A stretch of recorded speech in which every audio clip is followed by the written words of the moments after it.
Hey, everybody. Welcome to the after show. Tonight is brought to you by beers, burps, and bipartisan orgies. Well,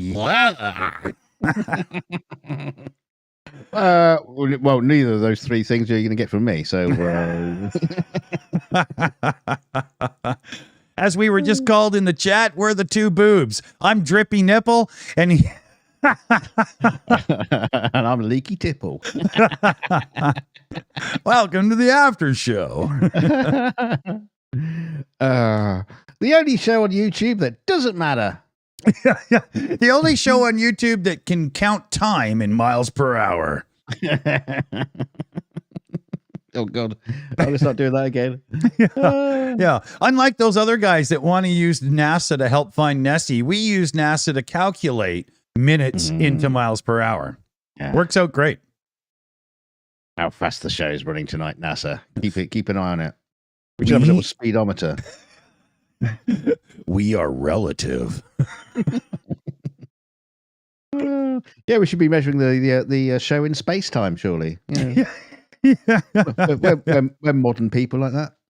Yeah, we do the rate of live chat at feet per second. You know, we did that story a little while ago about how the government came up with the idea that the moon should have its own time zone. Yes.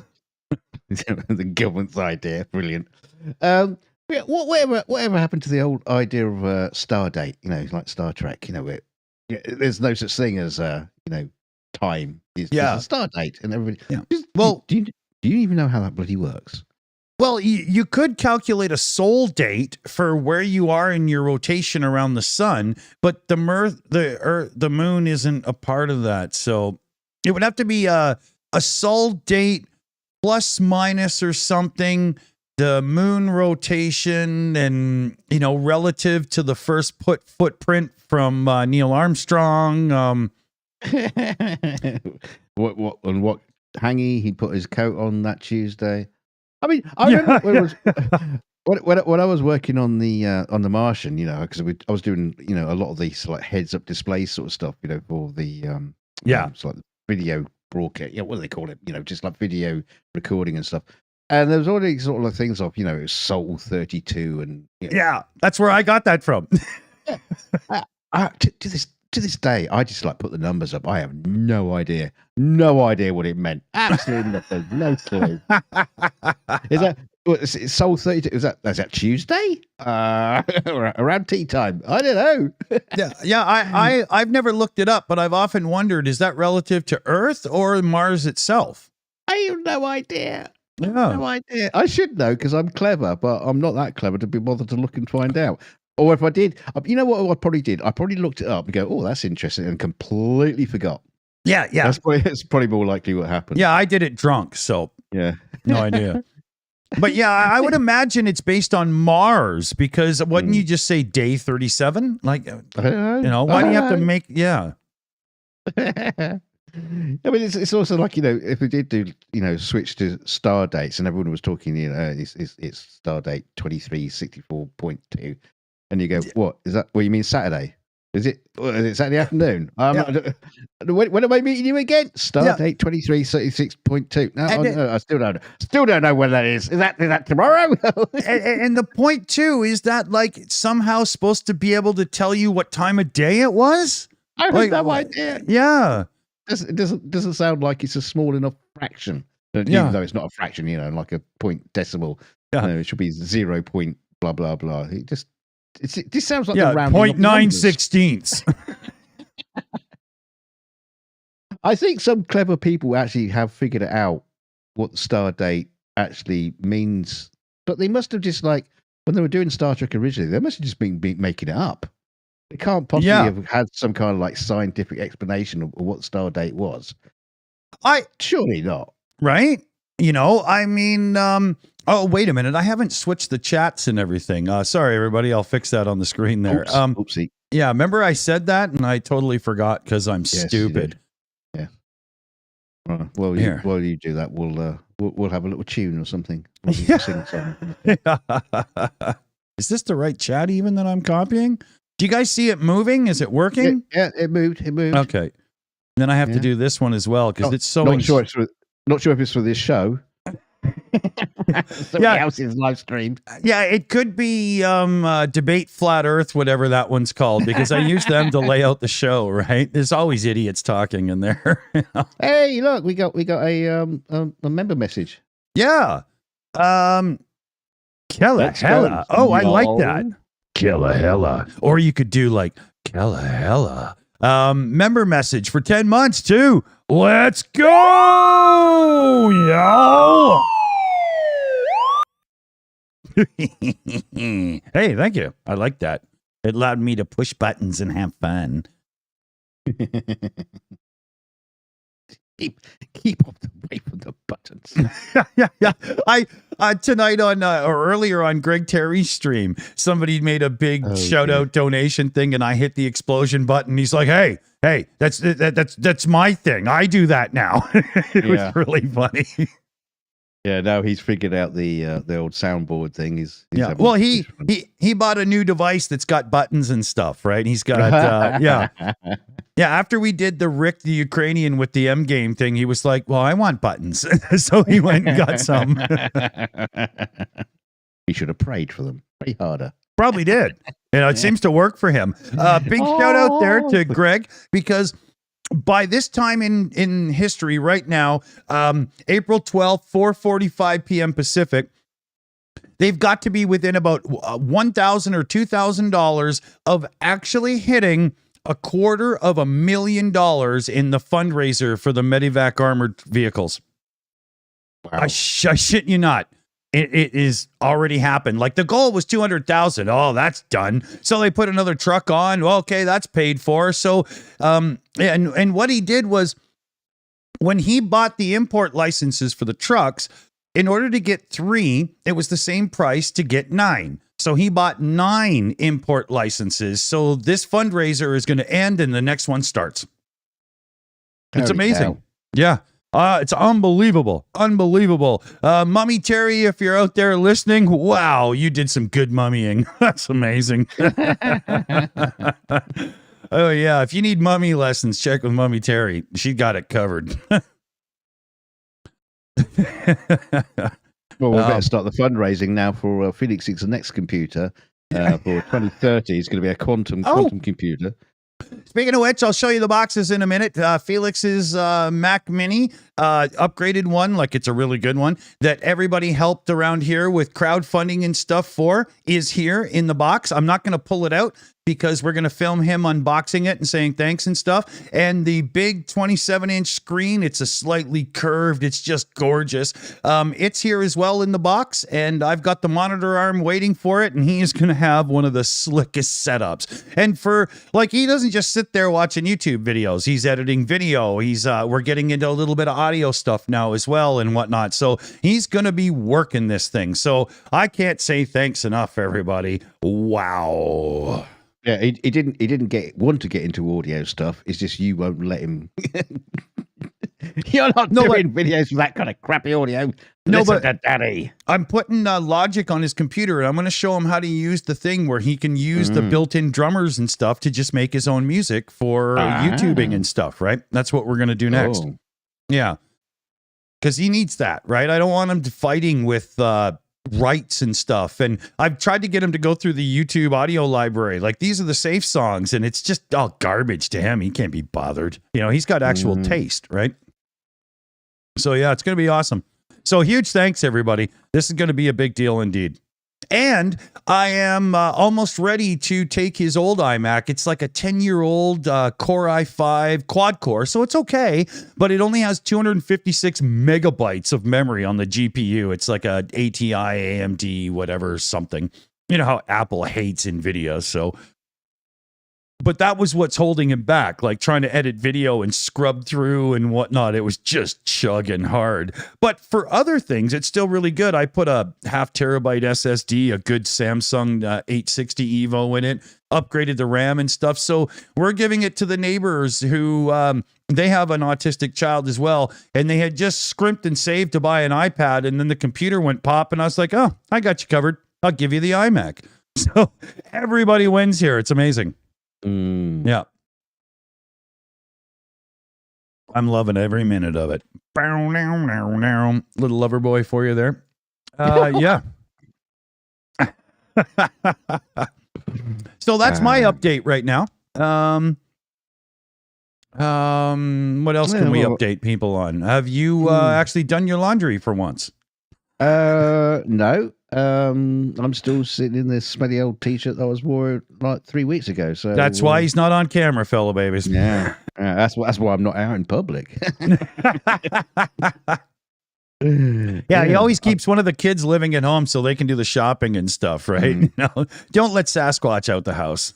You know, like in that movie E.T. when you had like the house was just covered in like big like polythene tent, and you had all the people in hazmat suits outside, and well, that's what my house looks like, and it's just keeping me in for observation, just to see. Yeah, if they're going to come and take me home.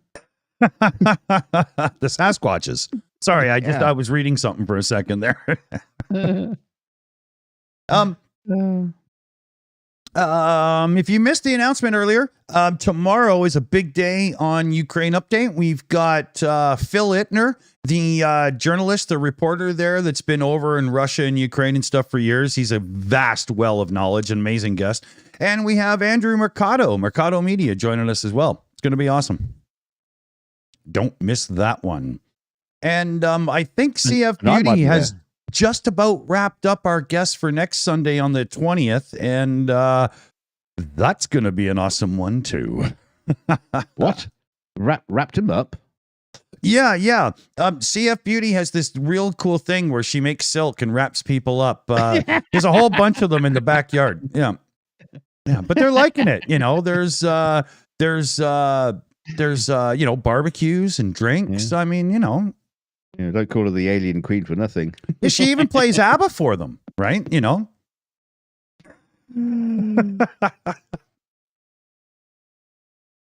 dear. She says, just call me Charlotte.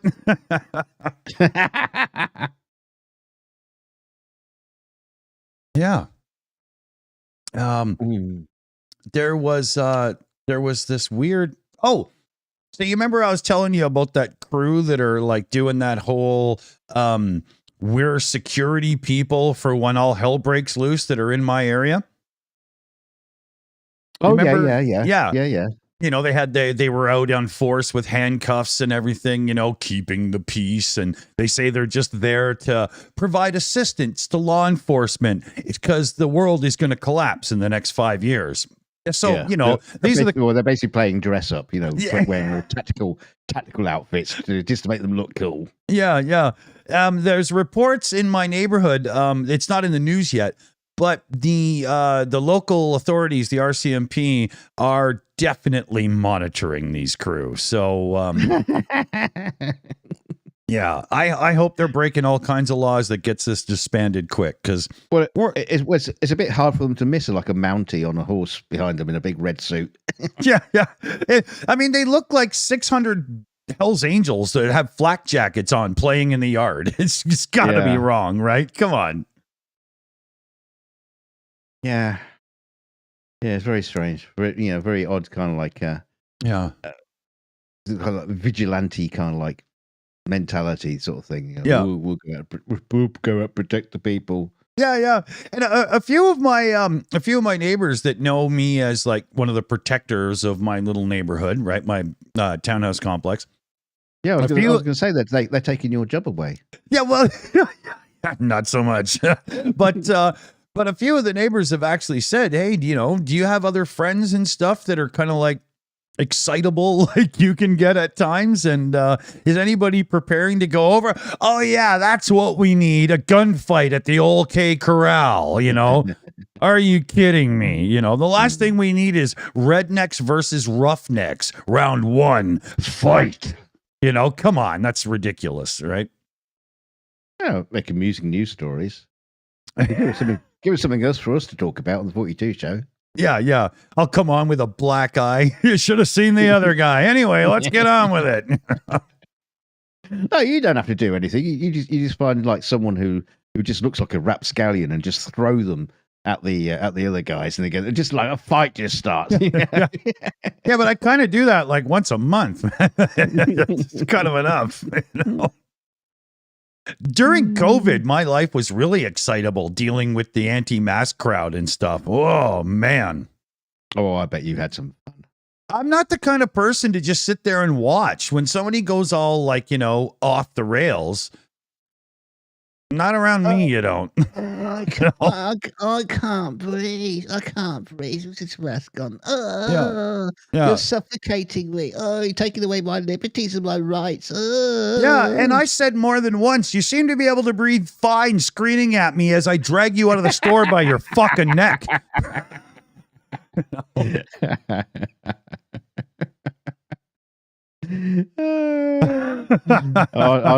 I'll take your liberty away. Not only that, I'll just yank it off in one big tug.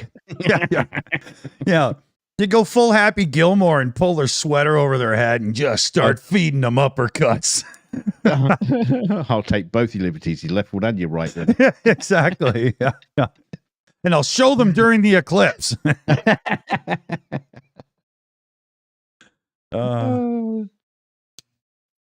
Yeah, I tell you what. There's a story I saw going around that was a bit of a weird one, where some news reporters had captured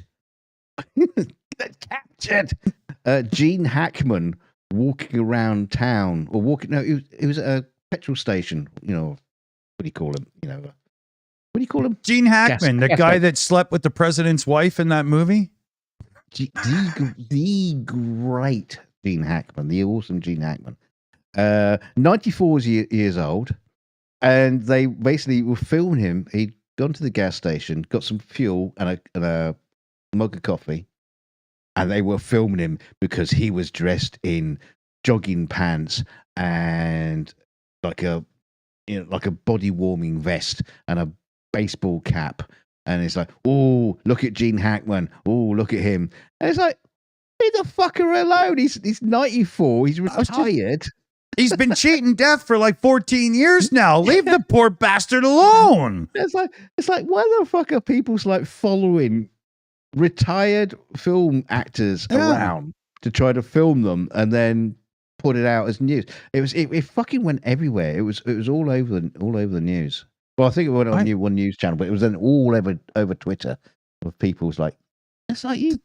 That's so disrespectful. Gene Hackman's one of those guys where you can just go back and start watching older movies and you go, oh, Gene Hackman's in it. Well, that'll be good then. Put it on my watch list. I mean, come on. The man was amazing. I don't picking on him. Piss off. I don't think I can think of a bad Gene Hackman movie. He seemed to have a real eye for the script and knowing that he could bring the character to life because he doesn't step into those, well, I just needed the money roles. He doesn't. I think he must have had some really tiresome scripts and it's okay. Gene Hackman's on the job now. It's going to be great. What's that Western movie? Adventure. What's the Western movie where he's a crap carpenter? What's that one? Unforgiven. Yeah. I think that's it, isn't it? But that is a great film. No, he's not a crap carpenter. He's a real nasty son of a bitch in that one. That's the one with Clint Eastwood. Yeah, but they like when they show in his house, it's all leaking and everything. Like they keep teasing him about being a crappy carpenter, right? Yeah, Little Bill. That's it. Yeah, it's hilarious. Oh, I love that guy. Leave the sod alone. Mm-hmm. Those I have the utmost respect for real reporters, but those assholes with cameras that just try to embarrass famous people for simply existing the way we all do in life, every one of you can just burn on the stake. Pissed off. Yeah, it's like, that was the thing about this story. The reporting that he's wearing the same clothes as he was like 2 weeks ago. And then you check it and no, he isn't. He's just wearing the same nice cozy vest that he has on. You know, Yeah. that's what old people do. You know, you Yeah. just wear the, I'll just wear the same vest. It's not like he's in Hollywood anymore, where he has to, he has to be able to No. can't come out in the same clothes. How dare you? I've got like 13 plain black t-shirts in my cupboard so that I don't have to decide. I just pull out the next one. What's the problem?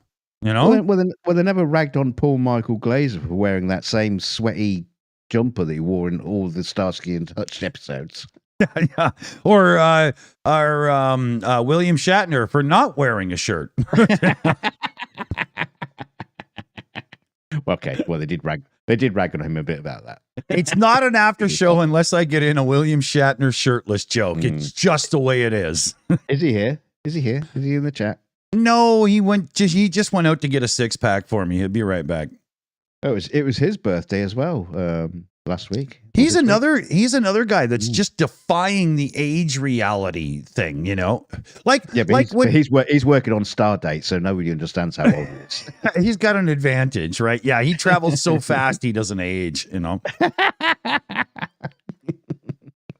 But you know, like when I was 13 years old, I assumed that every rock and roller and every movie star and stuff just spent their evenings drinking and doing cocaine. So you expect them all to be dead in some time between their age of 25 and 50. And so when, people are getting into their 90s, it's impressive, right? I don't think I'll get to my 90s. No, I know what you mean. I'd be lucky to... Well, that's a sober thought. Don't bother subscribing. We might not be here that long. Yeah, exactly. Yeah, I probably got about 900 days left, so get it in while you can because this is all over soon. Yeah, go and find some other channels to watch because we'll be dead soon.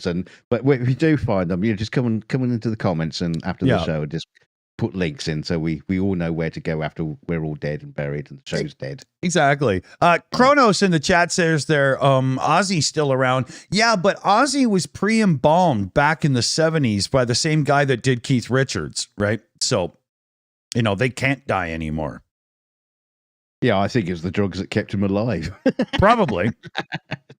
Left. It's just all those drugs that's like stored up in his body fat. That's the thing. The only thing that's just keeping his ticker going is just that little release of drugs that's just in his blood cells. Otherwise he'd be dead. Exactly. Yeah. Yeah. Give him another shot. He's got to get up. We're playing tonight. Well, there's speaking of pre-embalmed before your time, I'm going to get a beer. So hold on. Oh, okay. Hey, Sharon, Dick's got to get some beer with the doctor shitting all over the carpet again. Yeah. He's back. Right. Don't worry about it. Don't say we said anything. I heard you. I was on speakers, you moron. Ow.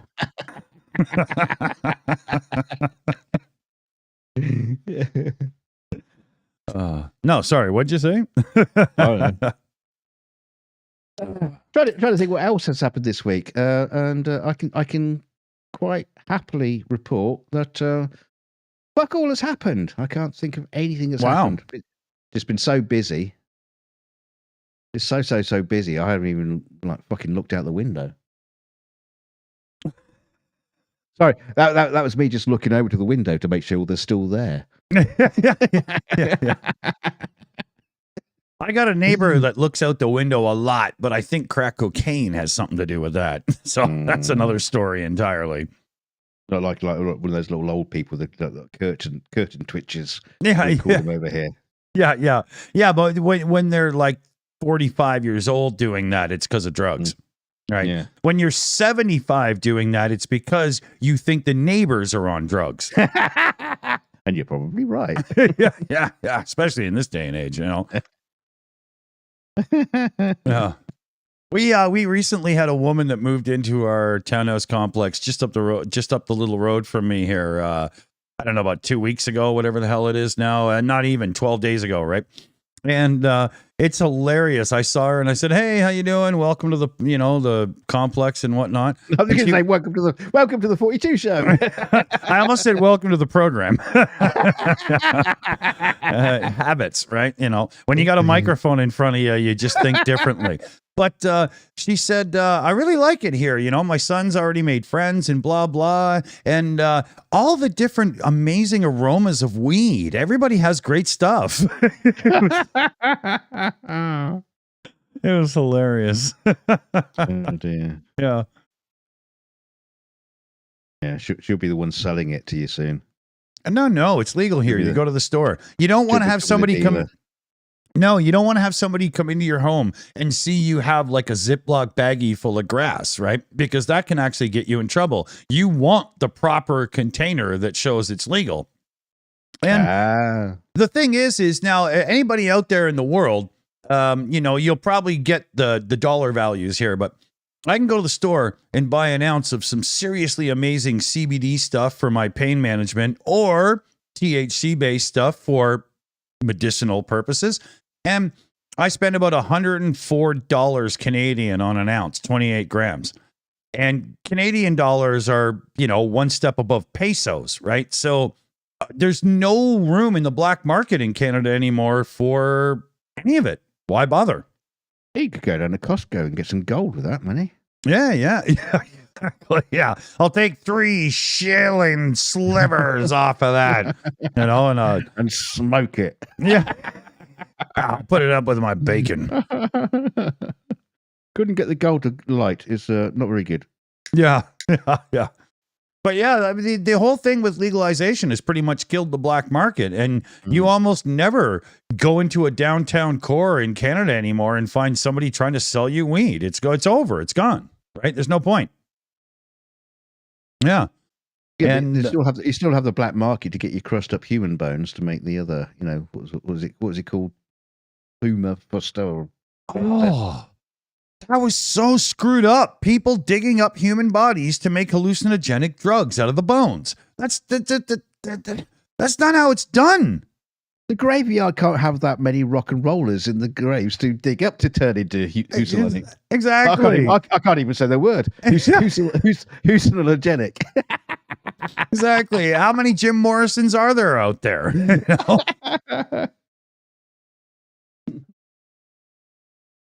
But yeah, that was a screwed up story. It's all the human bone thing was only one of the ingredients, but still, that you're making a drug for junkies that is partially based on human bones.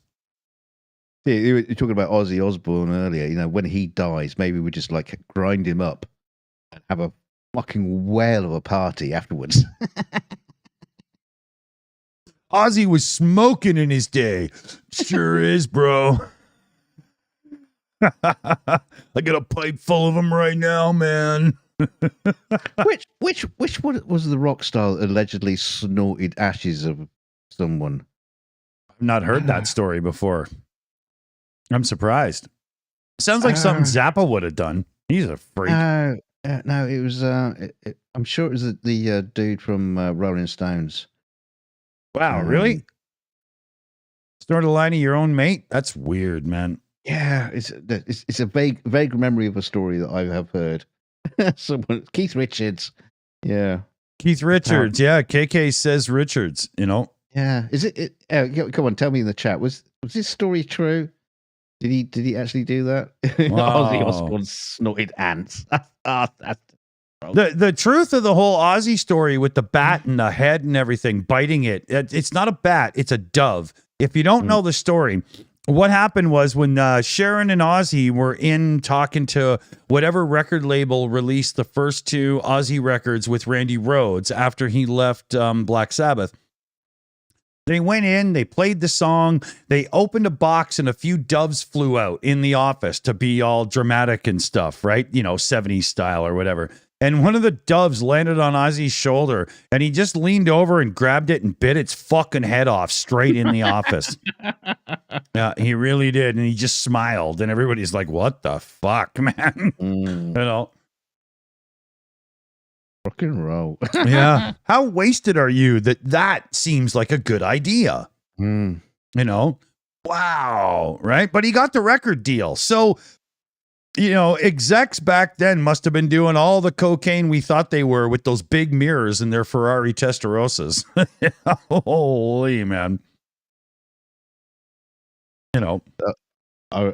Is a story for you. I heard from on set when they were making the series Rome. They were like a bit of a lull. It was called like a hiatus, and they were like filming, but they really didn't have scripts sorted out or anything properly like that because they'd fucked up and started rewritten everything. Yeah. But what happened was they were doing a scene where they had someone like they're called reading the auguries. It's basically like a soothsayer, like predicting stuff. I thought it had something to do with pregnancy planning. well, in Roman times, yeah, they probably have done it for that as well. But yeah, they were just wanted they wanted like a dead bird so somebody could read the intestines and sort of thing to read out the predictions or the premonitions. And they were so the producers again said, "Oh, we need a dead bird. We need a dead bird. Where are we going to get a dead bird from?" And one of the animal handlers reached into the cage and going, "Oh, here's one."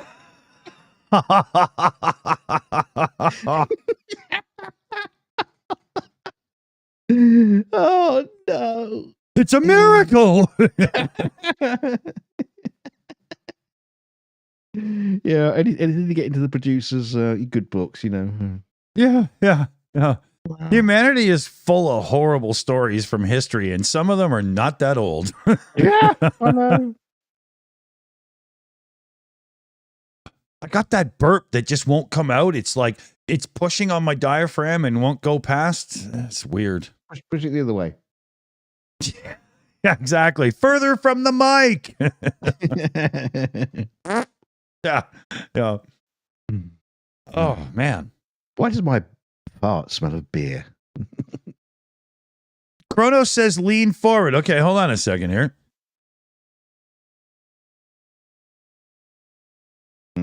Motherfucker, that worked. Impressive. All right. Thank you. Let's stand on your head. Yeah, not quite. The Carpathian, is that how I say it? Carpathian? Yeah, more alcohol. I agree. All you got to do is fight the gas with more gaseous creating substance. Yeah, that will help out. Yeah. Lean to your addictions. Yeah.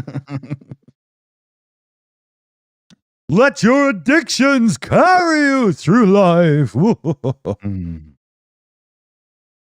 That's my impersonation of a real Southern preacher. Hey, I tell you what, I've got some Dixie news. Oh, you do? Good or bad? Good. Dixie's eating her new recipe I made today, which is chicken and lamb with rice, and she's taking her time over it. I had hot dogs, you bastard. Well, yeah, I'll make some and send it to you. It's delicious. But the funny thing is, her nose at the minute looks like a fucking snowplow. It's this huge build-up of just getting bigger and bigger and bigger. That's funny. Stupid little git.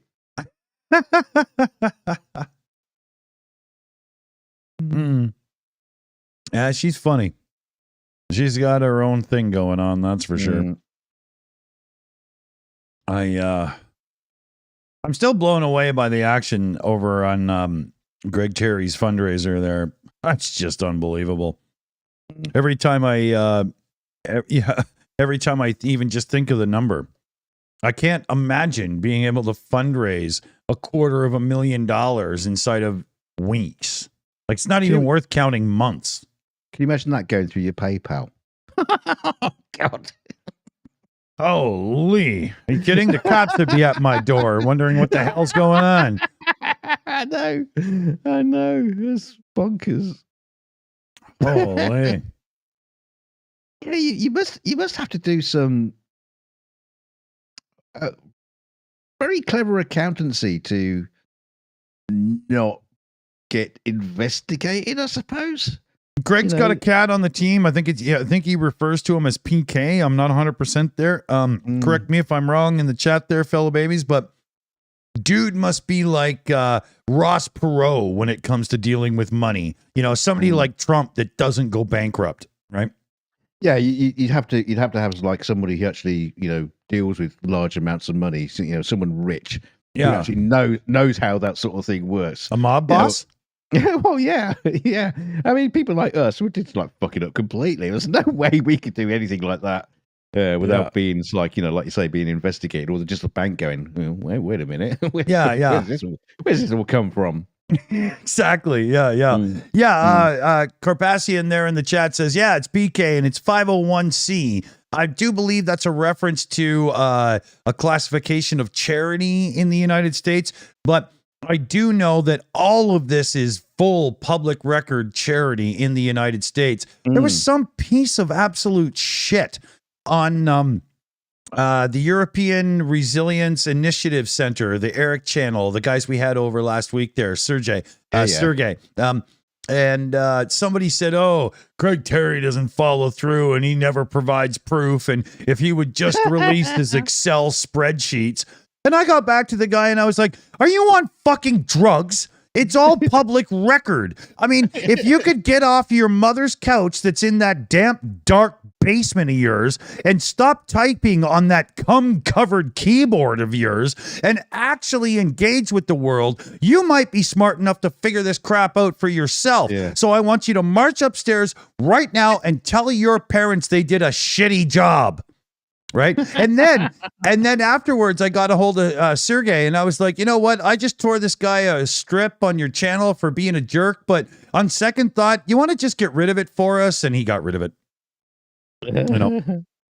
Yeah. I was furious, man. Yara in the chat is pointing out it's going through like 501c3, you know, US charity organization sort of thing. So it's, you know, it's like proper stuff. It's properly registered and everything. So it's not like, you know, they're taking like, you know, a collection in a hat around the church and then got one of those thermometers out the front of the church, you know, showing how much the donations they go in. Yeah, he's not paying for law school like Bert and fucking Ernie. Come on, you know, he's not trying to replace the lead of the church. Exactly, you know.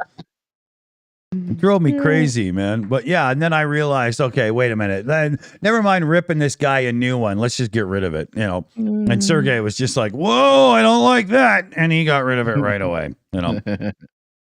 Yeah. Some people, eh? Exactly, you know. Yeah. But just wind your fucking neck in. Yeah, you know. Don't like that kind of thing. Yeah, because insulting him directly like that is now insulting us because we're putting into that fund. So, yeah, not quite. And it's not helpful. It's not helping anybody. That's, is it, you know? That's the other thing I said in the second reply to him. I was like, you know, this division you're trying to sow and always looking for your next fight is not helping anyone. You know, stop it. No. Yeah, that is a kind of like an odd, I would say it's like a modern human characteristic. Very it much. Might not be.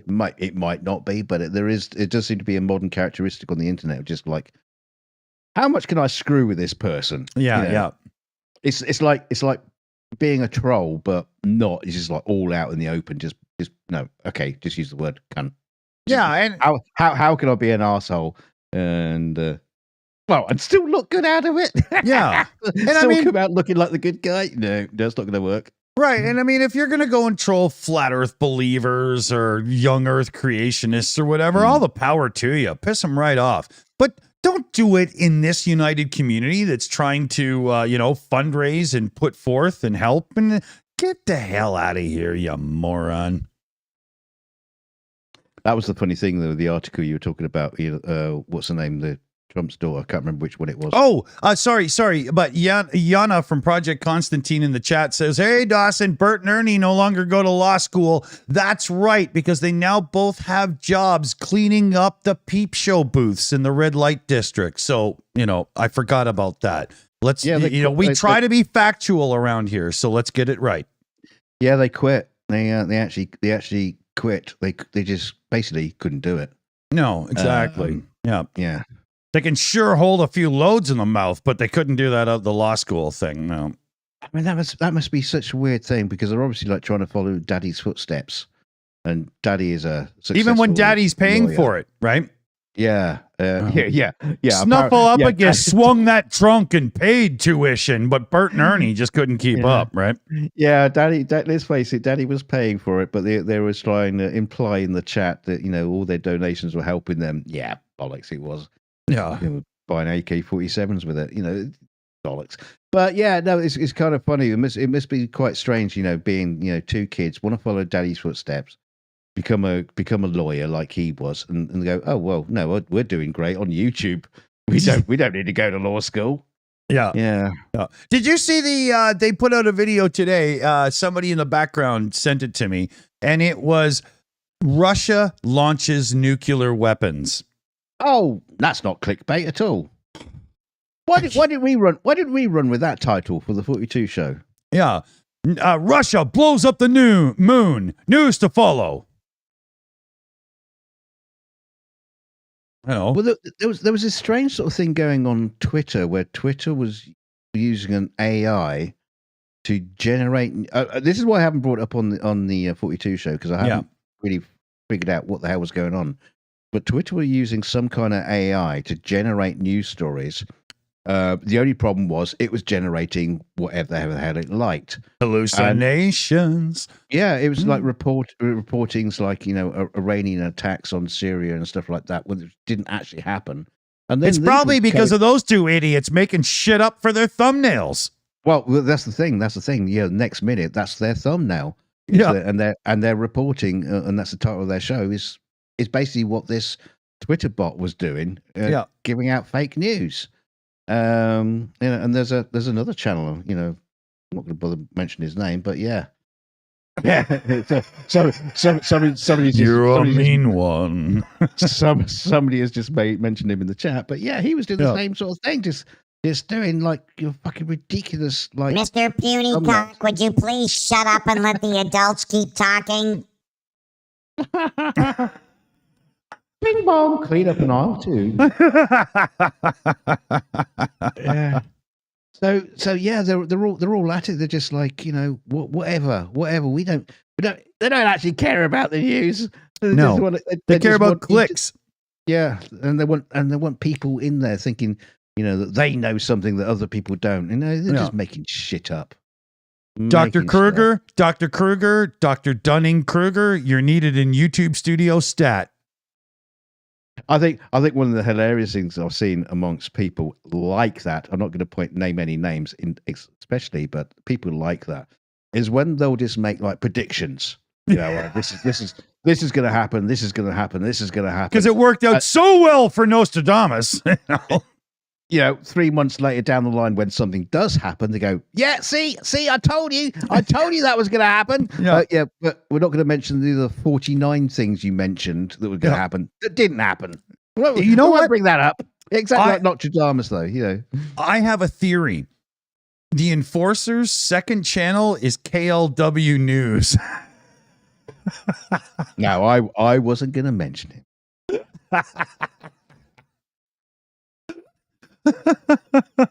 Oh! I've got some news. The Shills. We had that channel made up for checking clips out.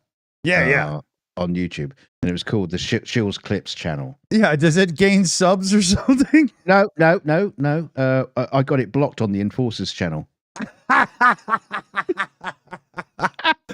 Wait, let me tell before you get to you got stuff to read out. But let me tell the story before we get to that. So I was farting around with the such a twit. I know. I was fucking around with Mert's crew in the background the other night when we were streaming, and I realised, we never actually used the Shills Clips channel for anything. So I switched to that, went onto the Enforcer, and just said hi. That's what I said. Gone. That's all I said. And a few minutes later, there was a message from Enforcer Matt saying, "I saw you, you little bastard," and yeah. Deleted, muted, blocked. Little bastard, I'm 6'1" and decent. I'll fuck you up, buddy. well, let's be fair. I am a little bastard, but yeah, he wasn't inaccurate, but it's just so funny. He just got so wound up the fact that I said hi. Yeah, exactly. Well, you remember, like when we first found out who they were, we went over to their live chat and said, hey, we're from YouTube channel The Shills. We do a weekly stream with Operator Starsky. Love to have you guys over and join us for a live show. Blocked, banned. No, you're embellishing it. That's not how it happened. It was much more simple than that. We just went over and said hi. We didn't. They already knew who we were because they'd been on our show, remember, and said that we were unprofessional. Right. Yeah. Because we were inviting them then. So yeah, come on our show. And they said, no, you're unprofessional, and stomped off. Yeah. So then we went over there. Yeah. Oh, yeah, that's right. Because said hi. We all got blocked. Yeah. And then we all started sock accounting up and switching around and just fucking with them, right? You're not wrong there. I remember that now. You're right. Anyway, Yeah. right, you got some stupid chats to ring up. Yeah, so we got Yvonne weigh in with a super sticker, queen of the super stickers here on the Shills. And it's the little Tweety bird looking dude doing the total giggle because, yeah, we being naughty. And then we got Cypher coming in with a super chat as well for the cleanup in aisle 2. I love it. That's awesome. And then we got Chuck Yemeritz in the chat there with a super chat as well. Glizzy and Raza, the Star Wars kid, has his law degree. You mean the Star Wars kid, the chubby dude with the saber and whatnot from back in the day? Maybe Bert and Ernie should take up Star Wars LARPing. Slava Ukraine. Okay, you get the goat for that. I love it. See, the thing that was funny about the Star Wars kid thing is, everybody was taking the piss out of him. He was a terrible lightsaber guy, and obviously he was, large as well. Never helps. Never helps with that kind of look. But you see, the thing what I just saw in that, I looked at him and thought, yeah, that's me inside. That's the Star Wars kid in me too. The stupid jerk who gets a lightsaber and starts swinging it around thinking he's like bloody, Luke Skywalker. You just can't do a bloody thing. I totally got where he was coming from, and I think it was beautiful. For me, I feel a little bit of that thing because my son on the spectrum and everything, and my son will put on songs from like Hello Dolly and dance around in his room and stuff, all like old school and whatnot. And if that was ever shown to people and he got the same response as them, I'd be booking flights all over the world to kick people in the head, Yeah, I know. I totally get that. I understand that totally. But yeah. If I released it here with the fellow babies, with my son doing his thing, everybody'd love it, right? So, That's different. That is different. Yeah. But I never understood how the guy had to take so much flack. Like seriously, that was the moment when you realized that social media is probably not good for the masses. There's a bunch of us that can handle it, and there's a whole shit schwack who can't. Yeah, but this is the thing. This is the it's such a fine line because I laughed my tits off when I saw it. It is hilarious. But you wouldn't laugh at him and whatnot, right? No, well, probably might have been a little bit, maybe, I suppose, at the time. No, fuck you, dude. No, I'm just kidding. No, come on. Let's be honest. Let's be honest. He probably was a bit of that involved at the start of it. But yeah, like I say, I wasn't any better at doing that kind of film.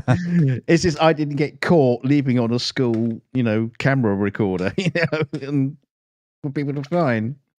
Yeah. 69 Puket there in the chat says Flack. I'm like, yeah, it means to like throw shade and be a jerk, throw flack at him, right? It's a Canadian thing, maybe. I just want to make sure everybody's keeping up. Yeah, I think I'm caught up here. Okay. The one thing I need is to leave you alone while I get a beer. Yes, I'll be on speakers, you prick.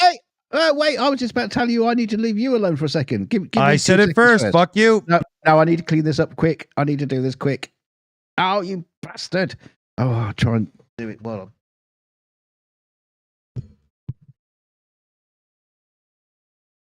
Oh, I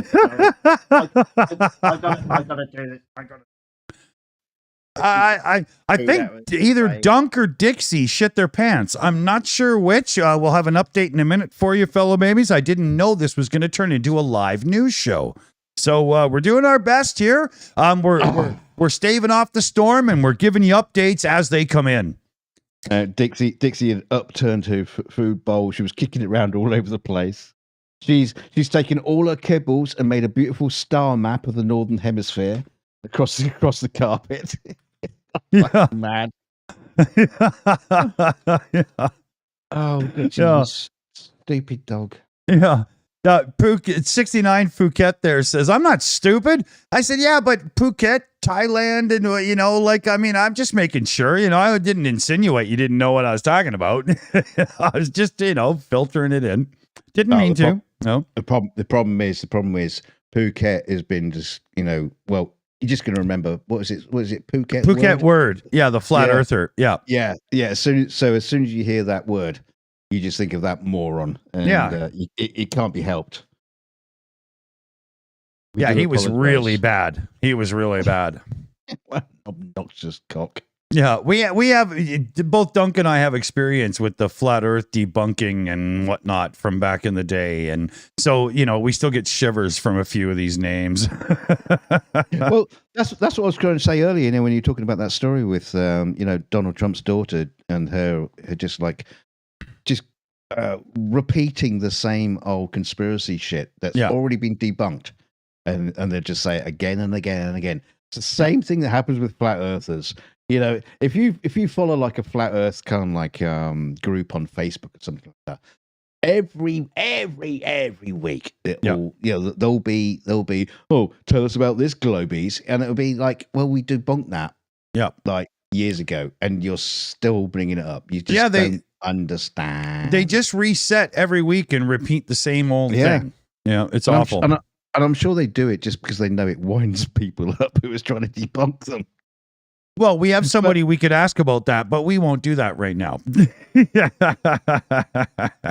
But that's the funny thing is, the same technique is being used by just everybody. Anybody who's into spreading a lie, you just keep telling the lie. Yeah, just keep telling the lie, and eventually people will believe it. Yeah, it gets to be a bit much. If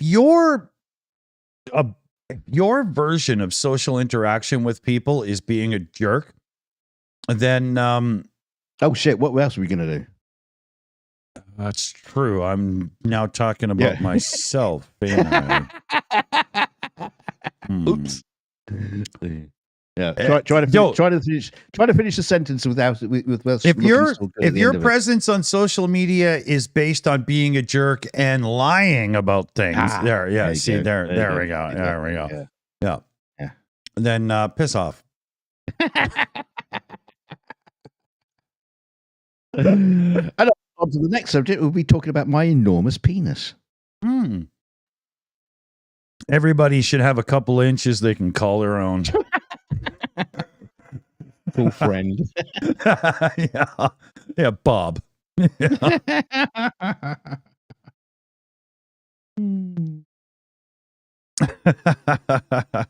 trying to think of a more appropriate and funny name instead of Bob, but I can't think. Okay, hold on a minute here. 69 Phuket says Earth is flat, entitled to my opinion. Oh dear God, here we go. An opinion. You've got to be joking, right? Come on. No, he's joking. He's joking. Yeah, I hope so. But that is funny though. It's like, my opinion outweighs your opinion. It's not an opinion. It's not. It's got nothing to do with opinion. I think dinosaurs are thin at one end, fat in the middle, and thin at the other end. Yeah. Except ones that haven't eaten in a while.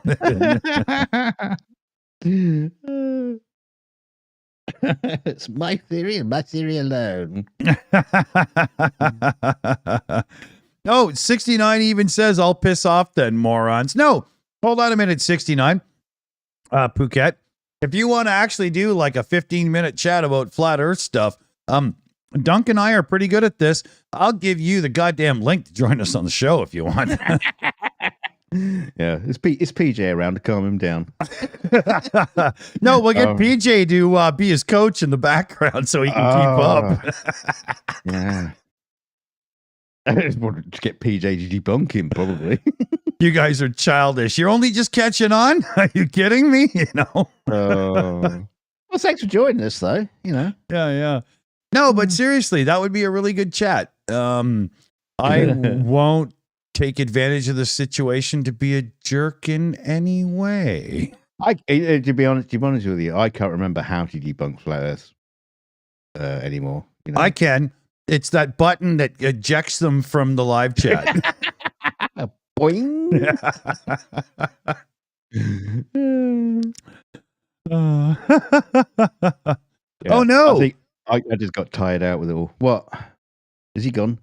No, but one of our regulars there. I'm just looking through the chat here, but Ronnie Vranken, I do believe, is telling us that his father had a heart attack. Oh. Yeah, and that's a real sad thing to hear. Sorry about that, you know. Well, I hope you don't mean just like right now. You don't tell us in the chat. Just get on with it and sort it out. Yeah. Call an ambulance. Don't tell us. No, but let's not, you know, yeah. That's I remember the phone calls for my mom and my dad, and they're not fun calls to receive. Very much so. Yeah, that was my dad as well. Well, my dad had basically had a stroke, and he lived like another couple of years. Wow. 3 years afterwards, but he wasn't very well. I mean, my dad was like a big bloke, you know, like Star Wars kid. My dad was a big bloke. When he died, he was like a fucking rake. Wow. Yeah, he lost so much weight, and he died in his sleep eventually. Yeah, my mother did. I'm not 100% on the story on my father because, well, there wasn't anybody there to really tell us, right? You know. Yeah. That sucks. Yeah.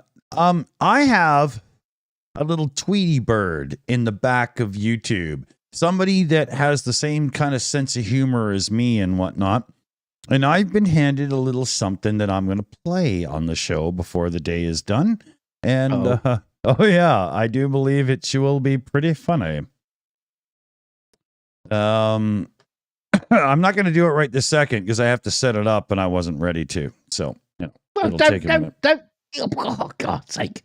You got us all excited. You don't do that. If you're going to be a radio DJ, you don't say, well, I've got a great tune coming up and I'm going to play it in 5 minutes once I found out where the record is and find out where the turntable is. You're a professional. This is the after show. It has nothing to do with professionalism. It has everything to do with drinking.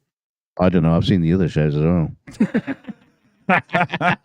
Well, I drink on those too. So, you know. This is why Enforcer Matt won't come on our show because just too damn unprofessional.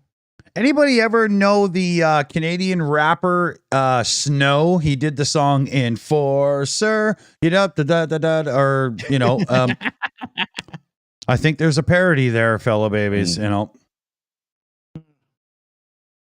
No, I think that parody only works if everybody actually knows the actual song. It wouldn't matter; it'd still be funny. You just think it's original. Yeah. You know, my daddy gonna pay my tuition, and I'm gonna quit law school, and it'll be hilarious.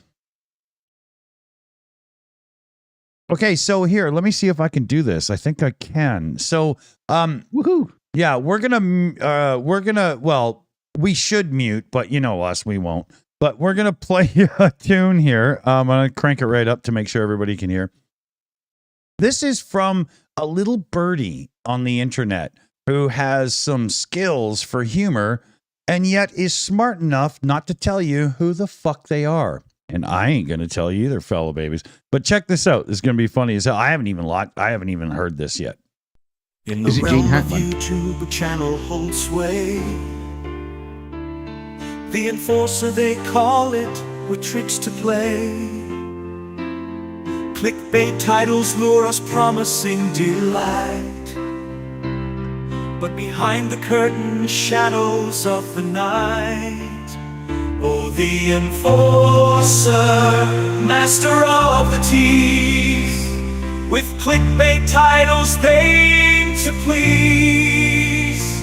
But beware the allure, don't fall for the scheme. For reality may not be what it seems. Each stream a spectacle, the drama unfolds. But truth gets distorted in tales untold. Click after click, we're drawn into the show. Yet what lies beneath, only few truly know. Oh, the enforcer, weaving webs of hype. With clickbait titles, they grip us tight.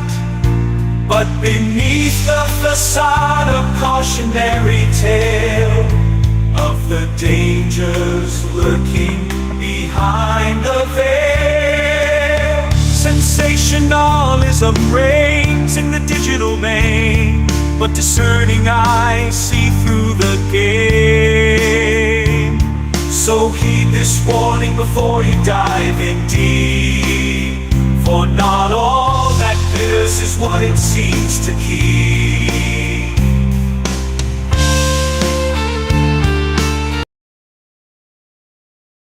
That's some of the funniest stuff ever. So yeah, thanks to my little birdie in the background, you know who you are.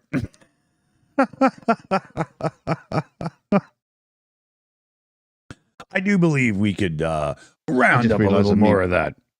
I just realised I was muted. Yeah, you know what? So like AI kind of like recordings and stuff. That was pretty good. Damn right. This person is doing some vocals, but then the AI kicks in and yada yada blah blah blah. I'm not going into it, but it's one of the really, you've got to actually know what you're doing situations. And I would love to give this person credit, but they're smart enough not to take it. So, So thanks, Will I Am. It was great. Turns out you got a lot of junk in that trunk, baby. I didn't know he followed the channel. Is he on our Discord? Yeah. Oh, he is now. Yeah, but he calls himself George. So no. Yeah. That was just some the people say simple pleasures in life, but I say go for the gusto and laugh your fucking ass off. So Yes. They say simple things please simple minds, and and in prog rock, and prog rock parodies. I love it. So you all wish you were me because I know who made that and you don't. Talking of prog rock, I came across something in my YouTube recommendations that was really weird, which was The Dark Side of the Moon, the entire album, but recorded by an 8-bit computer. You've got to be kidding me. Really? Yeah, I know. I'll find the link and I'll send it to you so you don't watch it. This guy's getting to know me. I know Metal Link size tend to be never watches. No, I watched the first 7 minutes of a Firefly episode, but then I did something else and I paused it for later. Yeah, and never went back. Yeah, you're fucking awful. No, but somebody says we must hear it. No, would you search for it? Just search for Dark Side of the Moon 8-bit on YouTube. I gotta hear this. Obviously, it's awful. But but at the same time, clever. You know, it's like you sort of the sort of thing. I can't listen to this like 42 minutes of this album as 8-bit, but just the achievement of it, I salute you. Just don't do it again. Yeah. Yeah. You know, speaking of 8-bit and stuff, if you're into retro computing and all, there's a cat out there on the YouTube verse that, what's he called? The Gaming Historian. And he's, I doubt he's even 30 years old at this point. His early videos when he was just a kid were still so scripted and so well done. It blew me away. And he just recently, like today, I think it was, released a video on the history of the video game, The Oregon Trail. And he has interviews and clips from the original designers, the guys that didn't even make money from making the game, because other people did afterwards. It's a fantastic episode. Really, really good to watch. Yeah. I watched it today and I was blown away. It's so good. The Gaming Historian. Check him out. Not like he needs our help. You know, he's got 1 million subs, right? You know. Yeah, I watched one last night about Ultimate, a company called Ultimate Play the Game, and they's like dominated the Sinclair Spectrum market. I remember. Yes.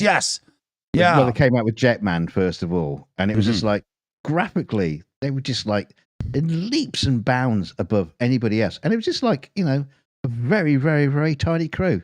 Yeah, it was just like, you know, a friend and his friend's wife did the graphics, and you know, it's just like tiny little company. Yeah, and how it just like became. They made like something like 1 million in their first year of trading. Yeah, back when, right? Back then, just like selling cassettes at the back of magazines and stuff. Yeah. They were the guys sitting in the back looking at Clive going, and you're going to put out that stupid bike thing? You know? I wish Clive had never done that. I would love to have seen him stay in electronics. Clive Sinclair, if you don't know what I'm talking about. Right? No, he found other ways to screw things up. Well, I mean, half of what he brought out was just, you know, a year or two ahead of schedule, right? Like he brought out the first digital watch and it would literally short itself out in summer doing static electricity and things like that, right? But he was a visionary. I love the guy, you know? Yeah, he brought out a lot of tat, you know, like that tiny little TV screen thing that he brought out. You know? It was useless, but it was amazing. Yeah, exactly. Yeah. That's the same with the Sinclair C5. Yeah, the pedal car thing. Yeah, that useless. Useless, but amazing. Yeah. I had one of the Sony Watchman TVs back in the day when I was a kid, but I only got it because they gave it to my father to kiss his ass to sell it in the stores, right? You know, we didn't buy it. No, it's stupid. You know. But it's funny though, if you think, you know, you can compare him to like Elon Musk, you know, Sinclair, that is, you know, and you imagine it's like Elon Musk bringing out like the Cybertruck, but it's like a little silver pedal car. Fiberglass death trap. Powered by a motor out of a washing machine. And exactly. Yeah. A lead acid battery that weighs more than the motor, you know, with a full range of 12 miles if you pedal. Well, only if you pedal. You take the battery out, you probably go further. You ever see that classic picture of that poor kid that is sitting there in the rain gear outfit on the C5? Let me see if I can get it here. Oh, I remember that because I've actually got somewhere. I've actually got the brochure of the C5. Oh, do you? Yeah, when it came out, I've still got it in its envelope. Yeah, somewhere. Where's the? I'm trying to find the picture of the rain kid. Hold on here. Yeah, here it is. Let me get this up on the screen for you here. This is freaking hilarious. This kid is trying to act like he's actually happy. So this was how they figured that you would drive the C5 in the rain. Look at that. Now, And there's a you problem keep in with that. mind, it only rains in the UK 2 or 3 days a year, right? Yeah, right. Yeah. No, the big problem with that is there's nowhere for his paddle. Exactly. Look at his face. He's like, get me the fuck out of here. This is not worth the $50, you know? Yeah. You don't know what I'm doing underneath these covers. Exactly. He was arrested and charged for the behavior. You know? But yeah, look at that. It did have that kind of like fantastic kind of like go-kart steering mechanism where Yeah, you know it like was the under pull your handle- legs. under the legs. Yeah. Yeah. Here, let me see if I can get that out. It's almost genius. Yeah. Yeah. So here, let me bring this picture up here. You can see the guy holding the handlebars and how he steers it. Right. Look, they're under his legs. Those are the handlebars. Yeah, PJ points out the C5 didn't require car tax or insurance. Yeah. Life insurance, but you Yeah. know. But you did have to have a friend who was a hot point specialist to service the motor. Yeah. And somebody good at building canoes to repair it when you got crashed into by a bicycle. Yeah, but you know, to be honest with you, I wanted one. So did I. I still do. You know, I would love to have one right now, especially as a Canadian, right? You know, I would just. It's great. Yeah, I'd probably use it as coffee table because I'm not stupid enough to ride it. But you know, see, the thing is, you know, this was again like a great idea for an environment where it could not exist in. Like Right. the same thing happened with the Segway. I remember when the Segway came out, and you know, they talked about the Segway that, you know, they would build cities around this. You know, yeah. It would meanwhile, they change- were banned from sidewalks. I mean, yeah, it's just, you yeah. know. Well, yeah. They just thought it was just going to change the entire environment and how we just look at transportation in the city. And yeah, it would have. Had the city been built for it, that was the problem, right? Yeah, Because everybody around you in the a other way around. Well, but everybody around you when you were in a Sinclair C5, everybody around you at that time was in a rust bucket British Leyland car that was literally going to have its brakes fail and kill you at any moment. Oh no, you're missing a very, very important key feature. The safety feature on the C5, which is not in that picture, is there was a little flag. Oh yeah.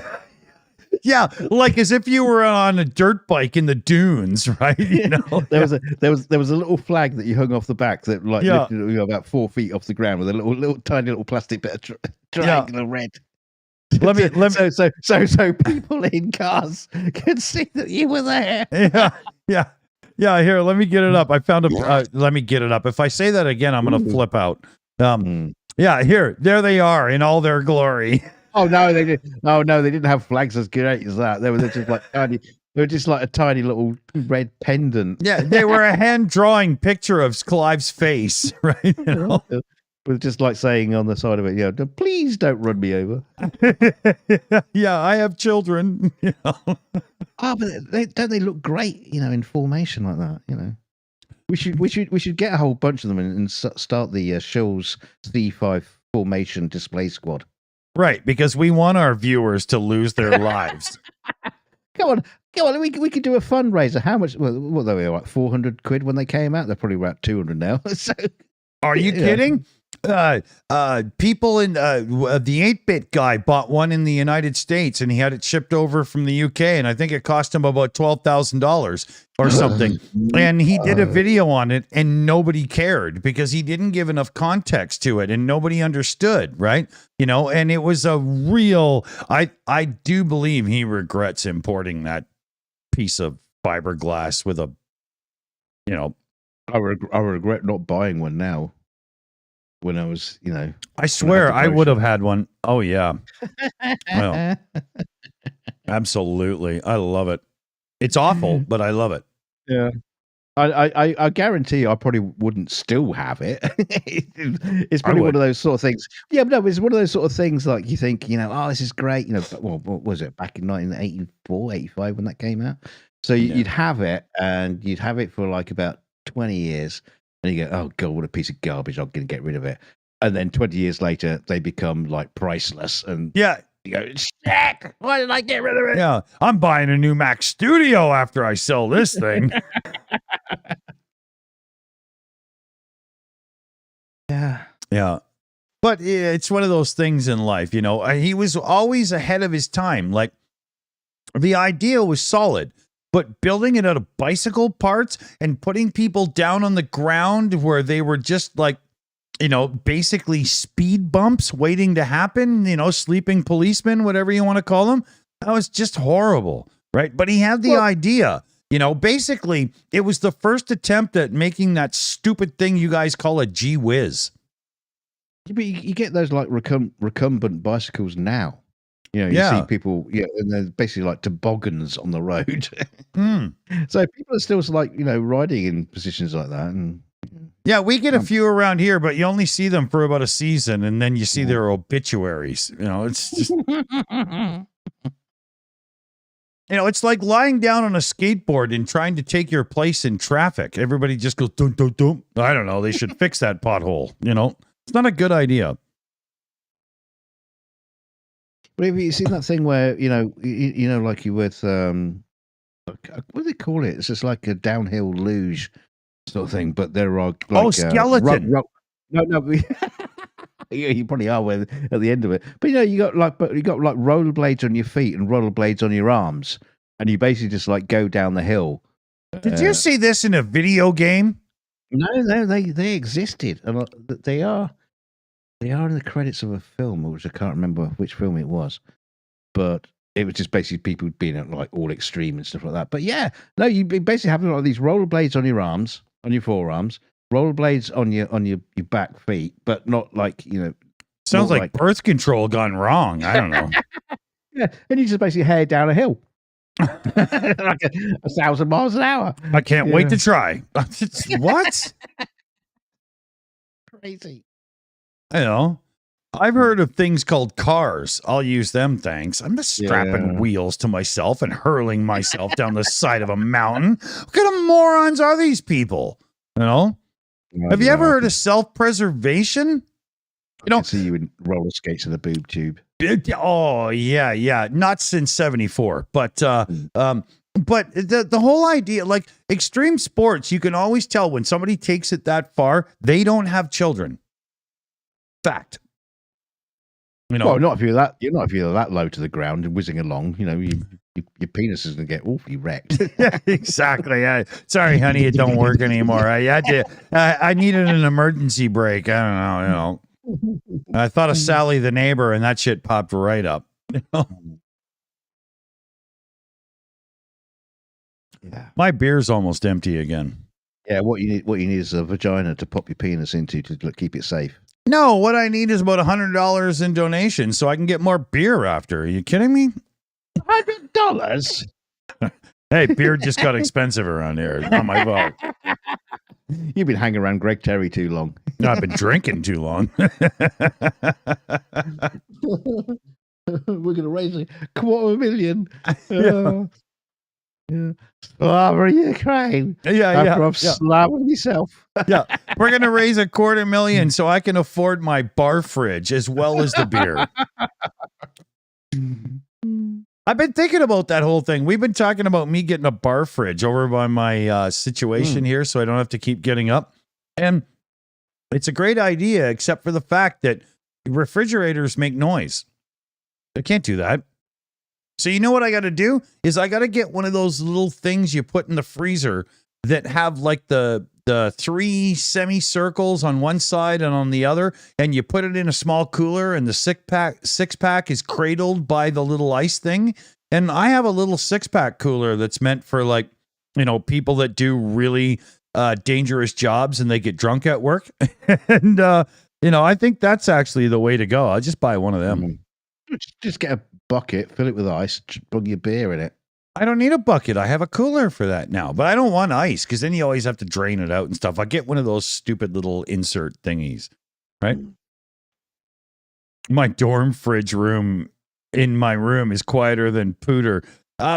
Seriously? Well, yeah, but Lauren, I've got one of those Mac Studios, and I can treat it like a bitch, and it just, I can't even hear it. You know, it's ridiculous. Why does my shirt keep leaning to one side? What the fuck is going on here? Am I doing this thing where I'm going like this? And is gravity pulling me to one side? It's probably the side that holds the beer because I'm heavier on that side, right? Are we itching for a bit of side boob? Oh, yeah. No, I'm not doing that. I don't. I need a beer. So tell everybody a story. Oh, yeah, bastard. For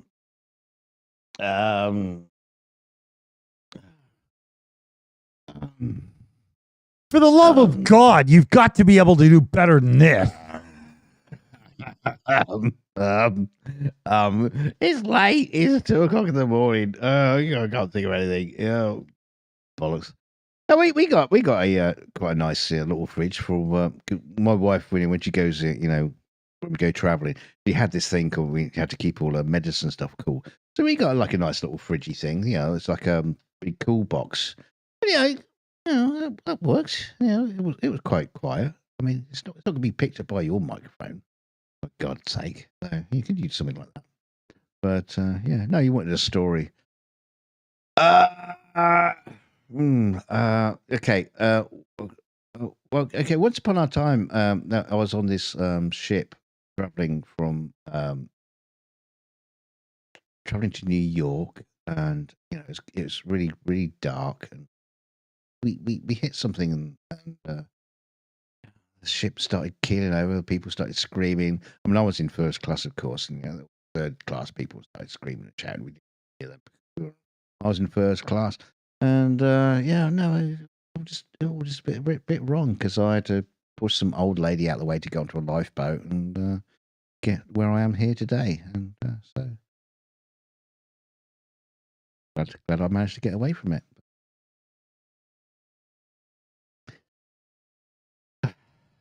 Sake.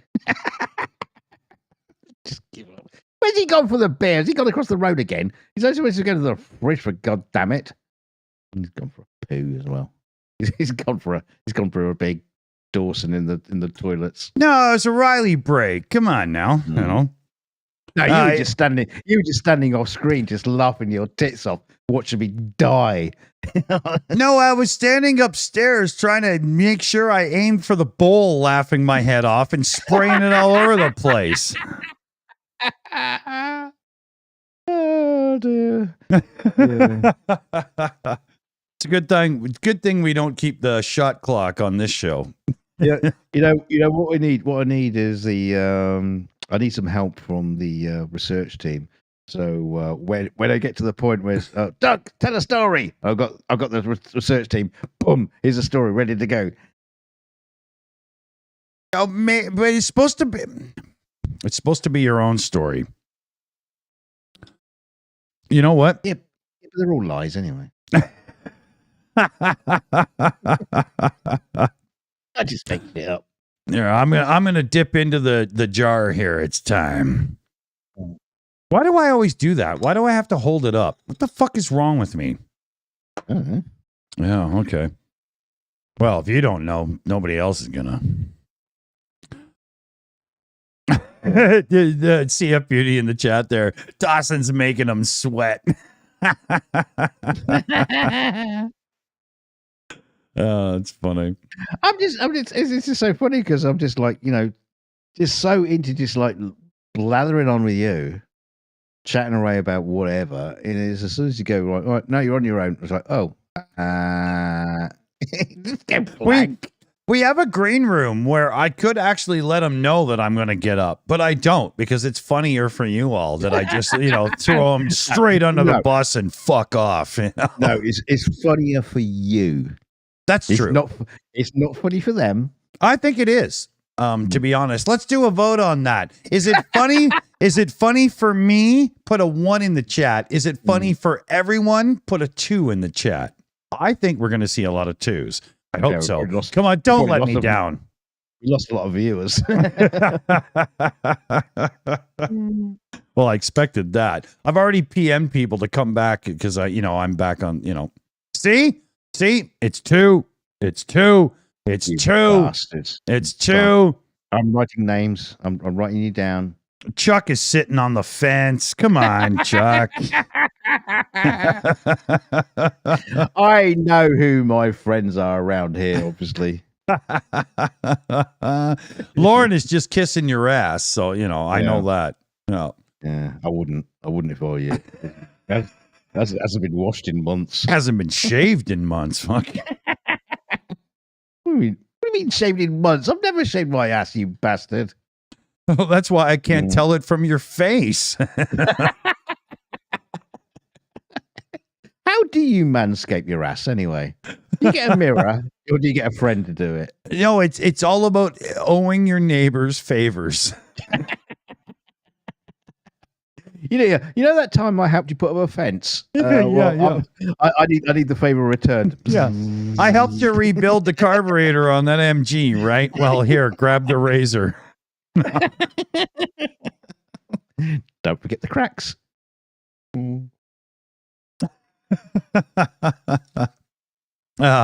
Okay, here. Right, time for me to get a top up. I'm going to lean over, so I'm going to mute because I'll probably bump my mic while I'm doing it. He's going to lean over. We're going to get to see his face. Hang on a minute. You need a graphic with Yoda's ass. Hang on a minute. I'll do this. Oh no. I've got to do it. Oh shit, have I got to do it this way? There's got to be a button for this. Jilk in the chat says, wax that shit. I've never seen a vat large enough. I'm just saying.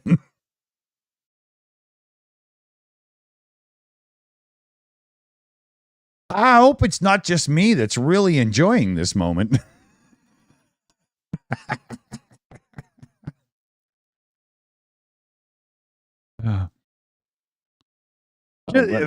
He was a little too far from his mic, so as he leaned over, this is what you missed. I was trying to do a transform lean over. It was trying to rotate it, and it was just like went fucking stupid. So. Philistine. Is there not a thing in OBS? You know, you hit like certain sequence of buttons where you can transform something and just rotate it. OBS has scale. 0 controls for this. Oh, it's a filter. It's in the filters. I think. No, transform. You right click, transform, rotate. That's where it is. Yeah, I know, but you can't do it like live. Like I can do this. Yeah, I can do that. Right, but I can't do it. Sure you can. No. Sure you can. Come on, watch. Here.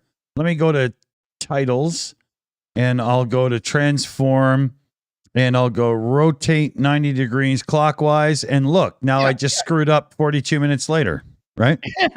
yeah, I know. I can do that too, but it's not the same as like comedically rotating to the one side.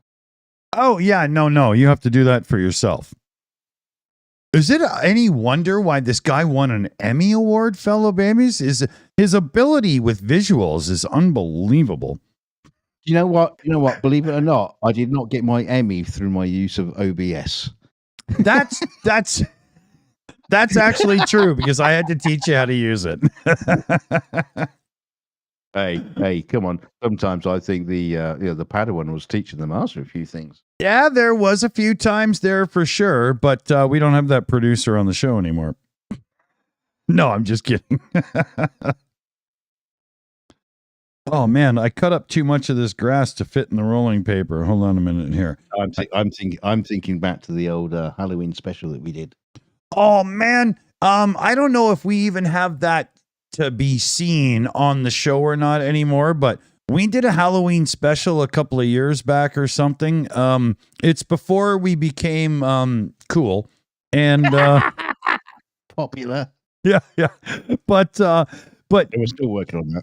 Dunk did this thing where I was live on cam the way I am now, but I was this strange hologram on the show, and he did it live. And people were doing like a eulogy as if I had died, and I was this ghost in the background reacting to their what is that thing you do when you talk about somebody that died? It's what do you call it? Bitching. Disparaging? Just bitching. Yeah, it was disparaging, but but it was unbelievable awesome. Like, it was so advanced for your regular live stream of a channel with, like, 2,000 subs or whatever the hell we were at the time, right?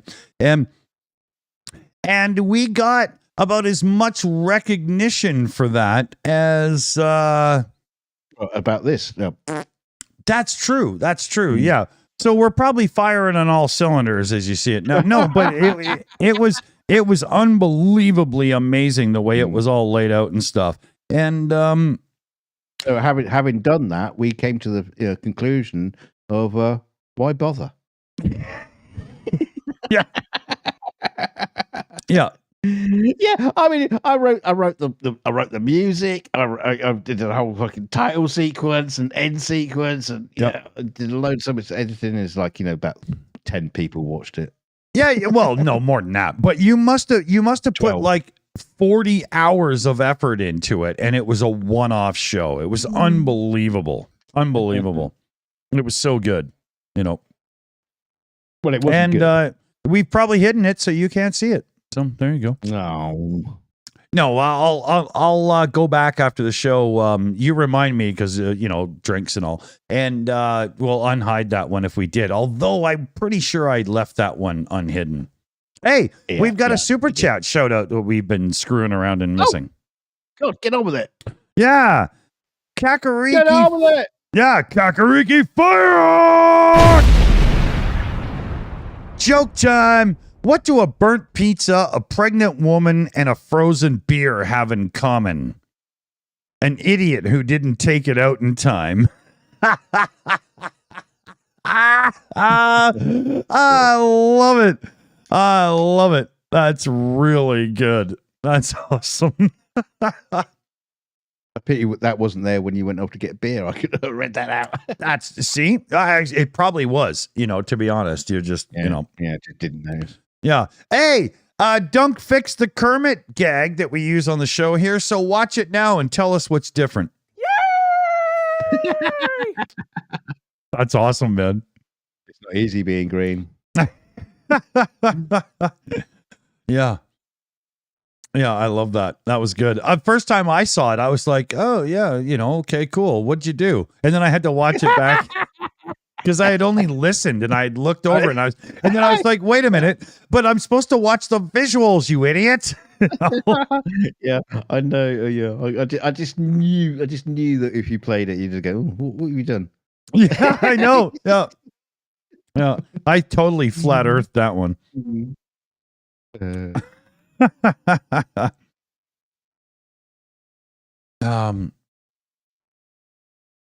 So here. Let's do a call to the audience. Uh-oh. Tell us what ails you, and we will give you good, solid life advice to help you through your troubles. We promise that we will behave and we will give you good advice. I can't even do it. I thought I could hold it. Yeah. We'll fix you. We'll fix you up. That's right. That's right. I've got a tube of analies here. I mean, I'm sure we can figure it out. It's Dr. Duncan's Video Symptoms Show. Yeah, just pop your bum on the camera and we'll have a look and. That's right. It's bore scopes for everybody. Let's get into it.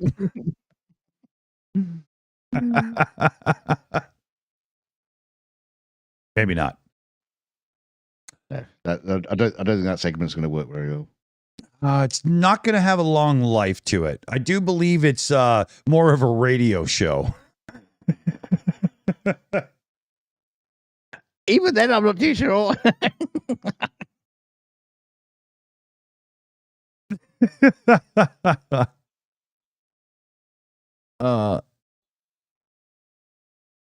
Okay, Lauren in the chat says, what legal means do you suggest for the bass hole on my street tonight? I'm not sure about legal, but I once had an issue with a guy behind me, lived in the other townhouse complex, and he had one of those boy racer mufflers that would just wake you up at 6:30 in the morning every day. And my solution was spray foam insulation.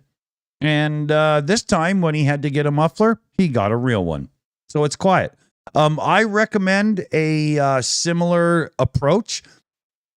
Something that doesn't, take lives or cause public shame, but still gets you to the end goal that you're looking for.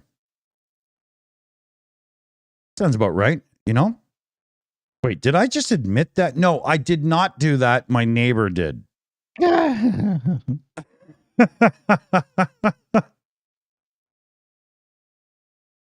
as an advice, you can take or leave. Either way, it was free, so don't ask for refunds. And it worked. I'm just saying. Sometimes you have to be your own dog. You have to just step up and get it done. Woof. If you're Canadian, you'll know where that expression came from. You remember that And beer? we're not. Yeah. But no, there's a few in the chat. Turkey. There was a beer we had sold in Canada for a while called Red Dog, and their advertisements were always ended with "Be your own dog," and it was crappy beer. It was terrible. The dogs like it. Probably not. Oh, super glue in the keyhole. Yep, that's a good one. I like that one. That's not going to fix it. Well, it's going to annoy somebody, so I vote yes. Well, cling film on the toilet seat. Chris Lundy in the chat, I drank Red Dog beer once. Exactly. It was horrible. They must have spent about $30 billion advertising that crap, and every single person who drank one gave the other 5 away from the 6-pack. It was awful. It is kind of interesting where that happens, they will spend billions advertising shit. Yeah. And it becomes like a household name. Yeah. And recognize, but it's still crap. Yeah, exactly. They get the sales, just don't get the fans.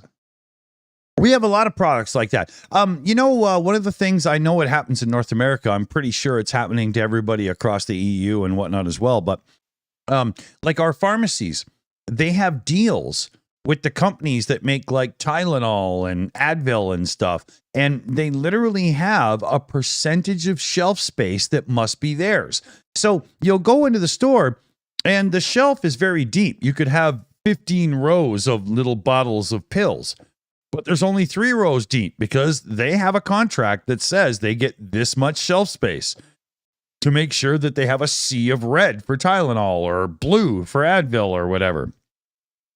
That kind of shit, I, in my view of the world, the Better Business Bureau and other, government factions that are supposed to protect us from this kind of crap should be stepping in to say, no. I don't want it forced down my throat if it's not the popular one just because somebody's paying somebody.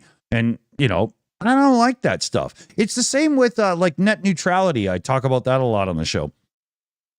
I don't want Netflix to have a better bit rate and as such, a better viewing experience than Disney Plus just because my internet service provider is giving a cut of the money to Netflix and not Disney in some strange partnership. The internet should be open and my bandwidth should be my bandwidth and I should get the same quality across every services. I can't stand this kind of crap. I hate it.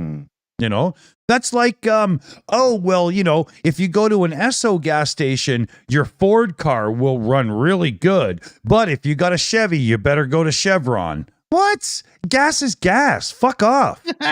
That reminds me of Gibson doing a press release talking about their Gibson tone polish. And only use their polish to polish the guitars because it improves the tone of the guitar. It. So I did a video of that, rubbing in dog shit into a guitar, and it was Dixie's. He really was Dixie's dog. I'm sorry, you really did it? Like I would have used chocolate pudding, dude. Really? No, I didn't actually rub it in, but I had a little packet. I had a little packet of in the cellophane bag with a big dog poo on it, with Gibson written across the top of it. Yeah. Are you rubbing Gibson? Are you rubbing dog shit in your guitar? No, use Gibson's pre-approved polish. Yeah, it was funny. Yeah. I use Leo Fender's dog poop on my Gibson guitars. The funny thing is, when I was doing that on my guitar, building channel, so I had this little cellophane bag of dog poo with a Gibson's like back card. And a few months later, when I was cleaning out the workshop, I found it. It's like, oh my god, I still got it. There's this like furry green thing in a cellophane bag. It's probably bigger than the dog by that point, right? It's like, oh, what the hell? Yeah, you should have auctioned it on eBay as a cornerstone of your YouTube channel, right? I should have like brought it back as a secondary part of the story. You could have put it in a fish tank and it would have fed a plico for months, right? This is 60-day age matured. That's it. The finest of all guitar polishes. And if you get the 3-year Dixie, it comes with a wax coating in a circle, just like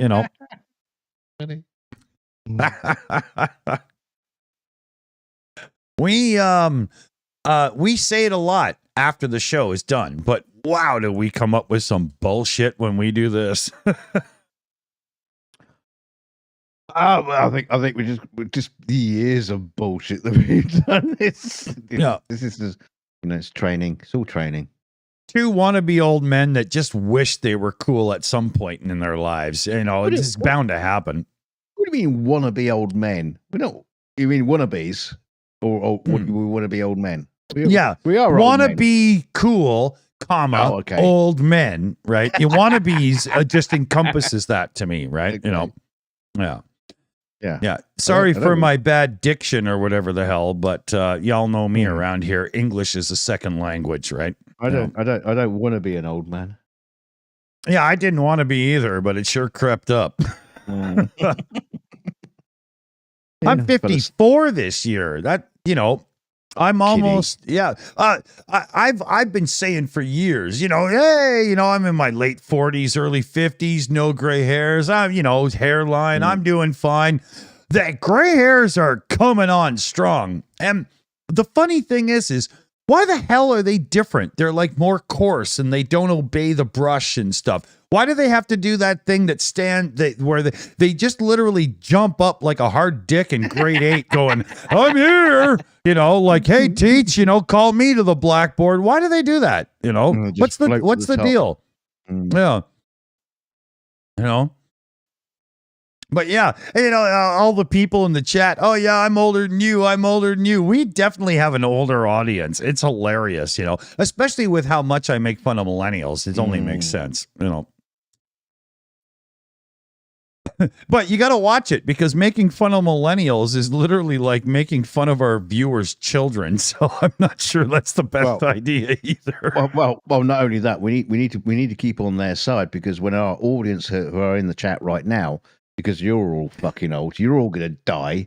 So we need your children to come and watch the show to give us super chats. Yeah. So we're going to change the name of the channel right now to Millennials Support Their Parents.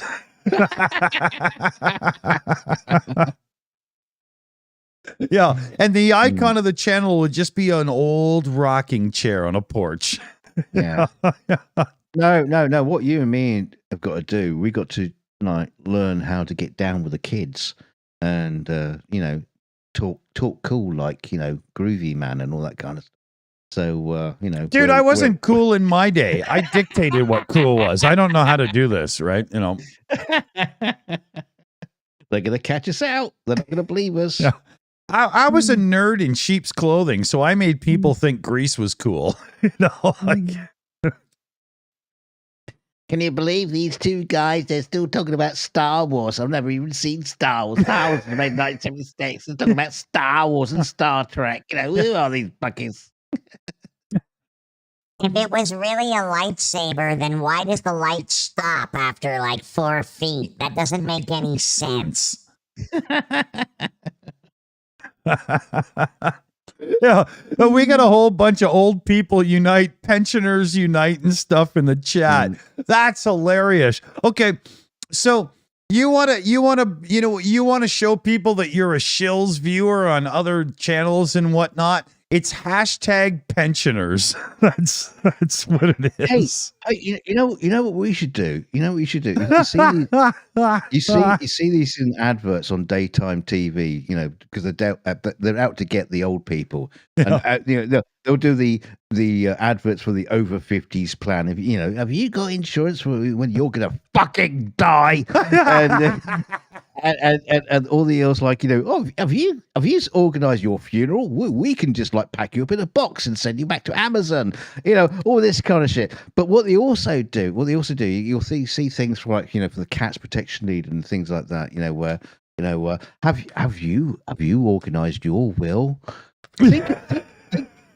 Think about all the cats and out there, and you can give your will. You can write out a will today. All your money will go to the Cat Protection League. That's what we should be doing right now. Protect the pussy. Oh no! Wait a minute. What are you saying? No, protect us. No, we should have a lawyer in, and we could, like, we won't sell them in the store. We'll give them out free. But like a will that you can leave all your money to the Shills. To us. Sorry. Yeah. All right. To Dick. give it all to Dick, and he will share it out responsibly. Felix will share some with him when I'm gone. I'm sure of it. I'm not saying I won't, but He still fucking owes me money, the cunt. But yeah, you're not wrong. Yeah, but that's the thing. That's what we do. That's what we do. How we protect our future. When our dying audience is finally given up and kick the bucket. We can still do shows because we could.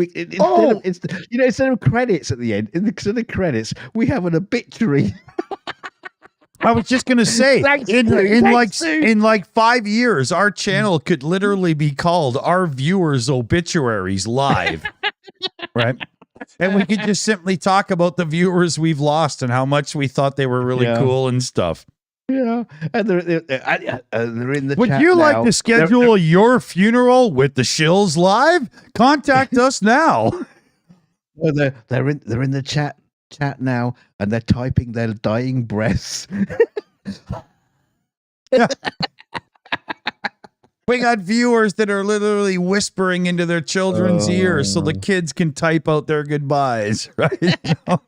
The subscribers are dropping like flies. Kronos in the chat says 42 years later.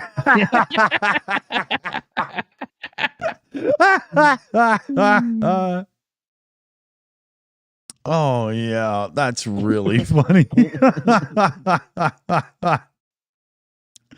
Yeah. Oh. Yeah. Fuck kittens, puppies, and the whales and all that kind of stuff. Just give all your just make sure you got us in your will. And if you're the kind of person that still has like 8-bit computers in their closet, they're worth money. So put them in the will. Come on. You've got to check your storage rooms and stuff to make sure we get the valuables. Okay. Oh, for God's sake, don't send it to us. Sell it. We just want the cash. That's right. Force your children to sell that shit so we can have the money. Right? I've found a box Sinclair C5 in the attic. I found a Ferrari F40 in the garage. Maybe that's what the channel could be in the future. Instead of like barn finds, when one of our subscribers dies, we go over to their house, and just go through their belongings. Just like, yeah, well, look at this. We can sell this. Yeah. Yeah, we're gonna call the channel Your Mother Did Love Me. And we Twice. should be in the will. Yeah. Twice, 3 times on Saturday. So I bet this show won't get monetized. We had a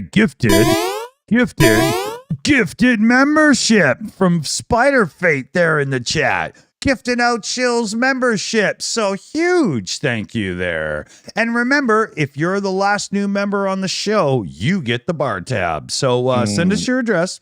We're sorry we'll about make that. sure you get it. You know what? I might have to dip into my Southern Comfort if we've got a bar tab going.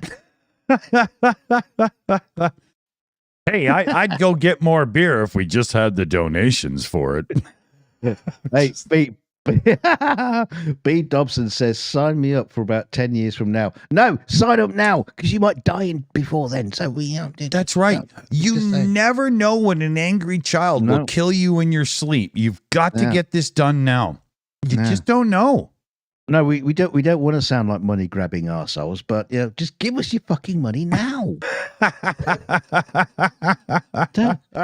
don't let it sit in your bank account and then and then all your relatives are going to argue about how much they get and is that worth anything. No, just right. Get rid of it.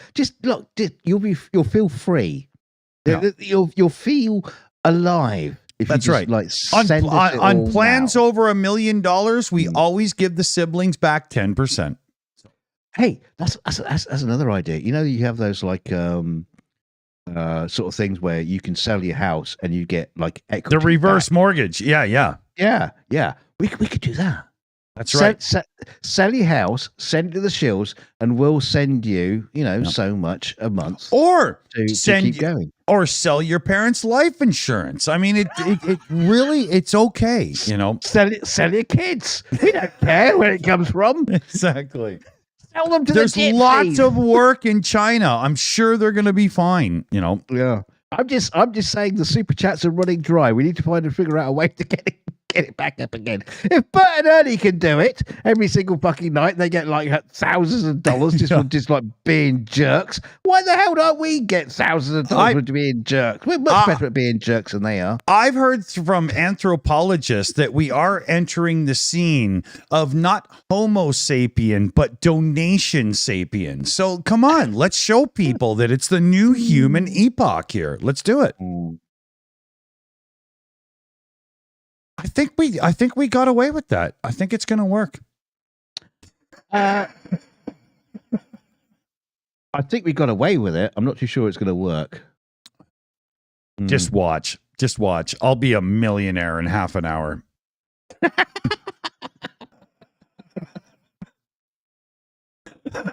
No. You'll be a philanthropist. Millionaire in an hour. Don't make it sound like you're spending all the cash yourself. Does philanthropy count when you give your money to the alcohol vendor? Yeah, that works. Okay, well then I am one of the greatest philanthropists in the history of the world. Yeah, I'm sure that's what Bill Gates does. Yeah. Well, I'm sure his wife did anyway.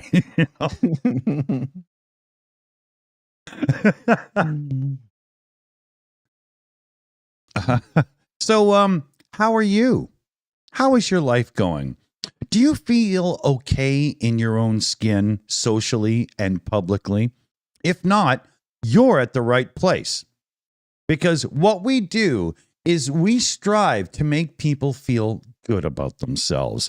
We only stream for your positivity, your enjoyment, so that you can wake up in the morning, look in the mirror and say, I'm good enough, I'm strong enough, and gosh darn it, people like me. Send in new money.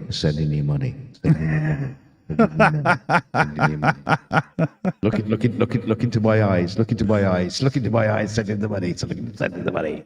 Your wife already told me not to do that.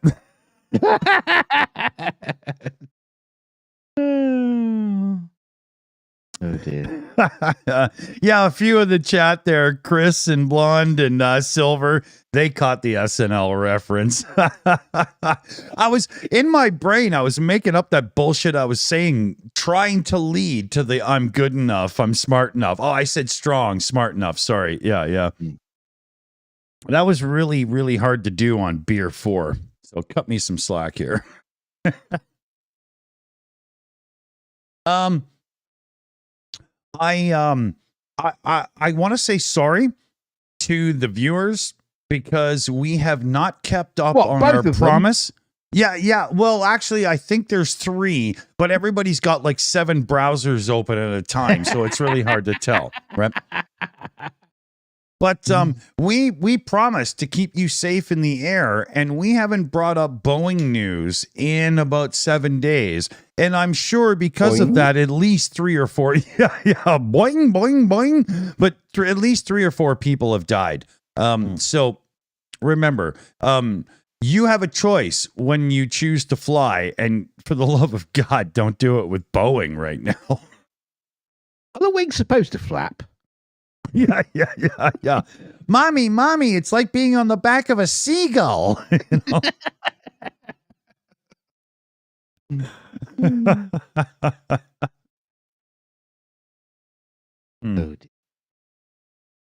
What do we got here? We're coming up on 2 hours. I was thinking we'd stretch it to 2.5 because I was going to get a beer. Felix isn't home today. I have no responsibilities at all. Can you tell? You know, I'm really in dad mode tonight. I'm going to be up in 6 hours. I'm sorry, but that's a you problem. You know, like there's me and there's you. All right, we'll just do whatever you want to do, okay? So business as usual. Good. All right. Oh, I'd say we're just kidding, but we're not. You wouldn't believe he's my friend. Oh, yeah. Well, my therapist has been telling me for years that it's a good thing to do, so I keep trying. No. Right, so we got a super chat in from BME, or one of our team. Sends in £5. He says, "Here's a £5 for an egg." Seriously? I'll make it empty, but I'll take the $5. Thanks, BME. Hang on a minute. It might have been for me. Hey, no, it's not. Money grubbing bastard. No, it's not.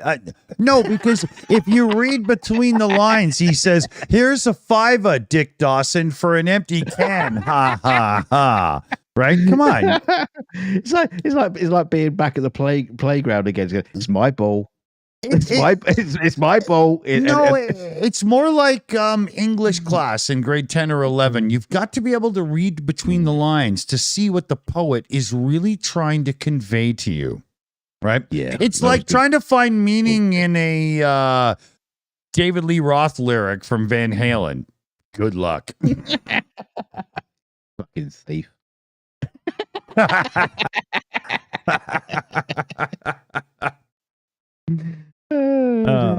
So we've got a hold on here. Got another super sticker. Yeah. So Yvonne Way, queen of the super stickers around here. Here, let's hit everybody. Bang a drum. Do it again.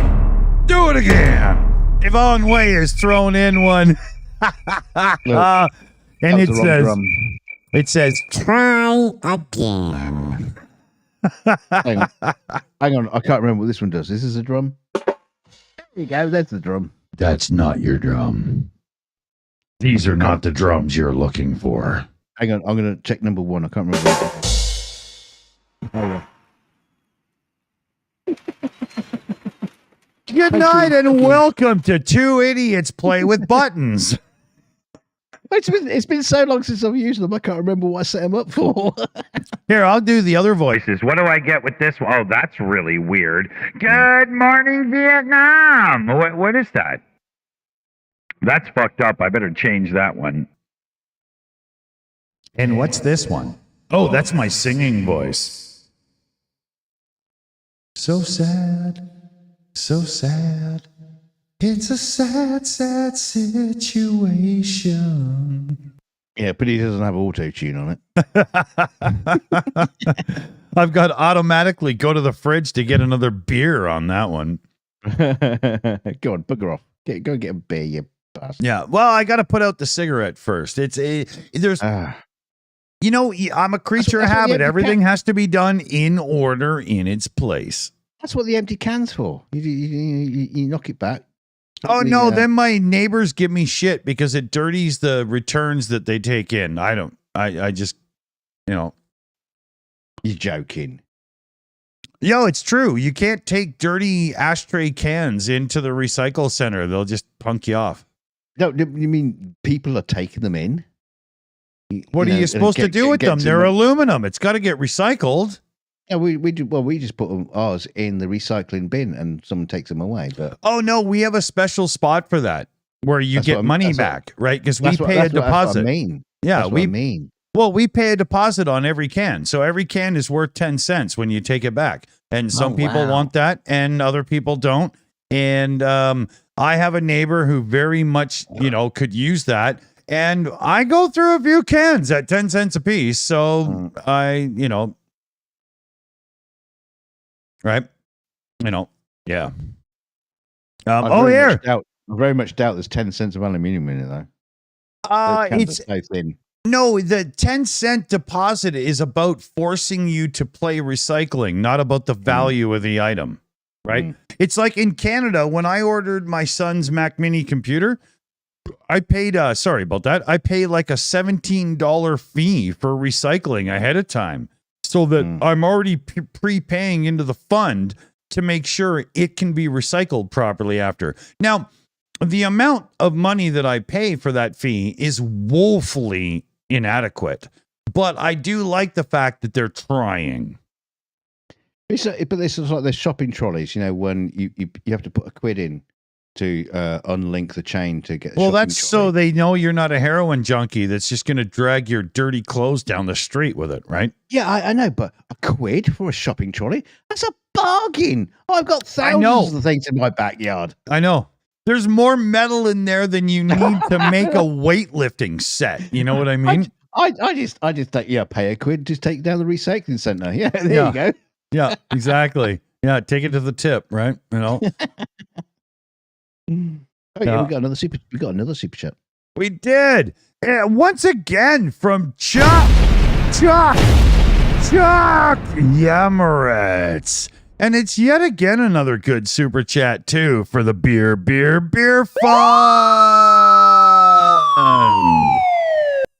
Slava Ukraini. Heroyam Slava. Good shout, buddy. Good shout, Chuck. Yeah, bastard. It's all about dick, innit? He gets the fucking beer. And get fucking... It's about me when I'm first to shout it out. So, you bastard. Yeah, think of it like sulky racing. The horses that have the little buggies on the back, right? No, I'm good at sulky. I'm doing that. Sulking. That's different. Hang on, didn't Sulkin? Didn't he make the Superman movies? Oh, the ones that were good or not so much? Yeah, the early ones. That was Sulkin made those movies. Sorry, different topic. Yeah, never mind. Carry on. Back to normal business. Yeah. Why did I just hear the X-Files theme play in my ears? No, you got to do it like this.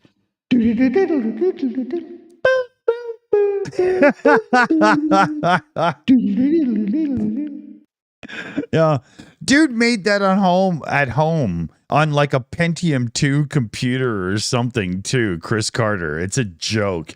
But a bigger joke is going to be what Dunk thinks of to say as I get a beer. Oh no! Under the bus. Hang on, there's got to be a song for that. Under the bus I've been thrown. Under the bus we go. Dunk is under the bus and squelch goes his brains. There you go. How about that? I was the curtains. The curtains. What the curtains? Yeah. I was thinking the other day. I was thinking the other day, and it does happen. It hurt, I admit, and I didn't have to get it. Your A&E wife or complained about all the steam in the house. What kind of router do you think? Router. Or router? No, a router is one of the things you cut wood with, but a router is No, a thing you use router off is the internet. guy you call to unplug your toilet. So anyway, What kind of router do you think they have at YouTube Central to get onto the internet? it's a really old D-Link one that has the lights on the front and 2 antennas on the back, you know. Do you think they got like 4 Ethernet cables? Do you think it's a 10 gigabit Ethernet cable? 10 gig. Are you kidding me? It's probably like 100 megabit at the bit rates they let us upload at. I just imagine this this whole thing, you know, like the internet is just like a big plumbing service, and out the back of Google and YouTube, there's like this 10-foot tube that is just plumbed into the system, just like tons of data going in. Just fucking sort it out down the line. I don't care. It's like, how the fuck does that happen? How do they do that? How the hell do you connect to the internet with that kind of bandwidth? How does that even work? Well, dude, let's talk about bandwidth for a second. So, you know, super chat. Oh no, you got a super chat. Hang on. Oh, it's Kakaraki firework for €2 for Dick Stunk's cardboard box. You can't even say your own name right, you fucking slobbering drunk. No, I'm just used to it reading out. Oh, Dick's got something. Yeah, I'm just used to that. Another one for that fucking cock. Dick. Yeah. Thanks, Kakaraki. I can promise you he won't send it to me. Well, I will in a He'll couple of drink it. months. Wink, wink. You know. Anyway, carry on. Get on with it. I forgot what I was going to say now. I forgot what you were going to say as well. Yeah. It was just one too many stalls. I had it all. It was gone. Yeah. You know? Yeah. Let's hit a button just for a quick pause here, shall we? Oh. And now for something completely different. So, Camel toes.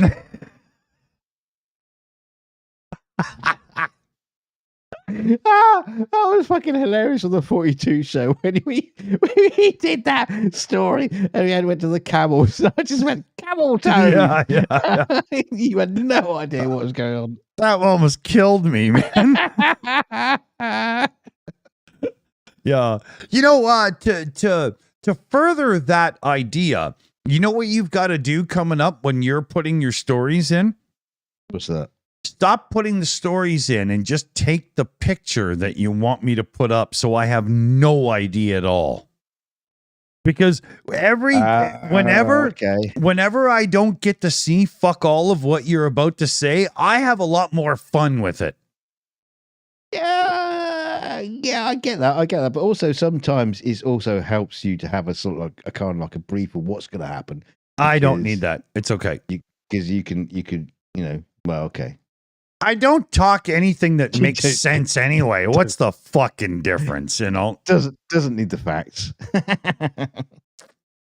They've never burdened me before. I don't see a point in starting. You know? That's not true. You know. That's one of the thing about the 42 show, because facts are important in news stories. They just have nothing to do with the entertainment value.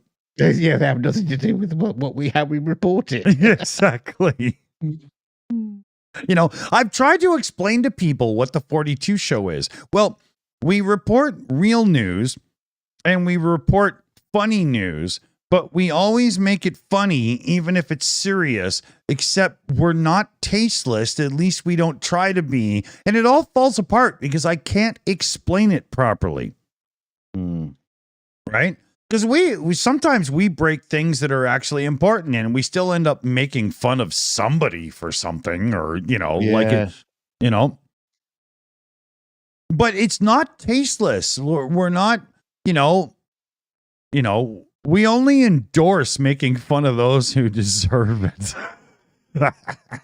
I do remember when we first started talking about it, and I was like pointing out, say, like, I just like picked like a half a dozen headlines in news, and they was like, I said, it doesn't matter what the headline is. There's a joke there somewhere, and they were horrendous stories. Death and destruction. No, there's a joke there somewhere. There's a joke there somewhere. But Melanie Reed in the chat said it. It's entertainment news, and you put entertainment first. That's it. Thank you. Entertain news. Yeah. You know, for somebody. News. Yeah, like I've said, English is my second language, but I don't have a first. So, thank you. That was good. I like that. There was, I was telling Dick about this comedian who was talking about, it doesn't matter what the story is. It could be the most horrendous kind of like thing you could possibly think of, like a school shooting. Yeah. But every single one of them has got the funniest. Yeah. I mean, every single story, no matter how bad it is, every single one of them must have at least one that is the funniest. Something. Story. Yes. Yeah.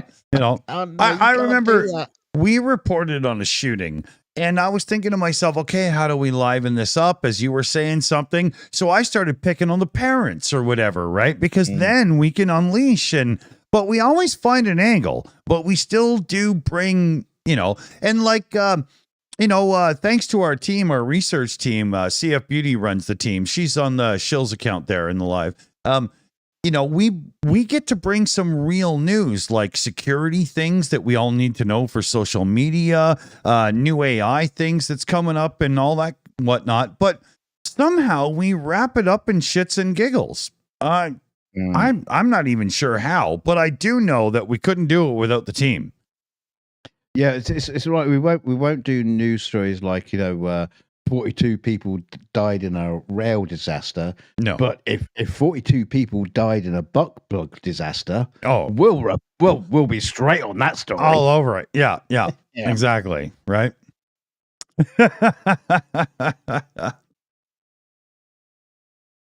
I'm not too sure what a butt plug disaster could possibly be, but we'll wait and see in the future for that to break. There's got to be 2 or 3 Germans out there that could tell us right now. I bet it's in the dictionary. I'm going to tell you what, if you're going to hear that story, it's going to be breaking on the 42 show. Balloon knots everywhere tightened today. I wanted to make a joke that hit hard, and I called a guy you want to hammer it in like a butt plug. Exactly. That little diamond pattern they always have on the jewel at the back end. But earlier today when I was on Greg's stream, I wanted to tear whoever I was talking about a new one. And, it's Greg Terry's stream, right? That's not how you behave.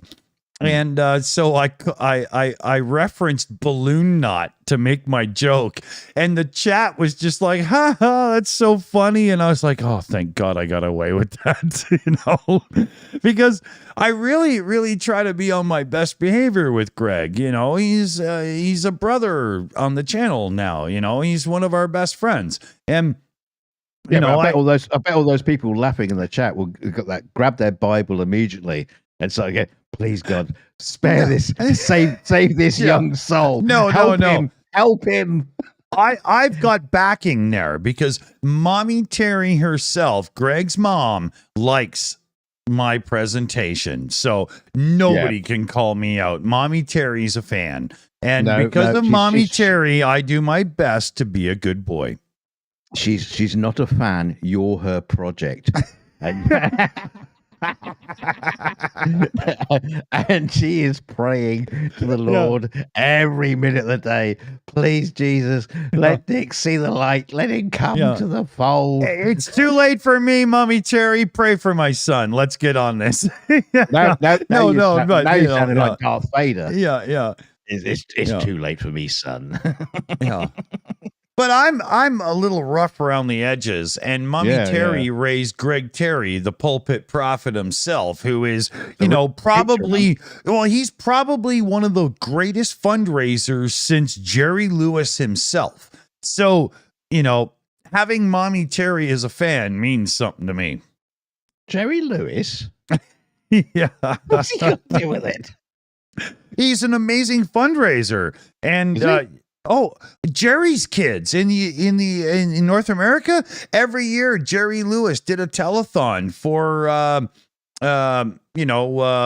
disability kids and whatnot, and raised untold amounts of money. It's unbelievable. Well, yeah. Yeah, for such a funny guy, he was just a miserable git. Well, yeah, but it was his ability to host a big fundraiser on TV and stuff. It was the Jerry Lewis telethon every year, right? We had Jimmy Savile over here, but we won't talk about that. Yeah, I love the Jerry Lewis telethon every year. You had people like every celebrity showed up to do something. People that were famous would be on the phone lines in the little panel at the back. Not that they didn't have 1,000 people on switchboards somewhere else, right?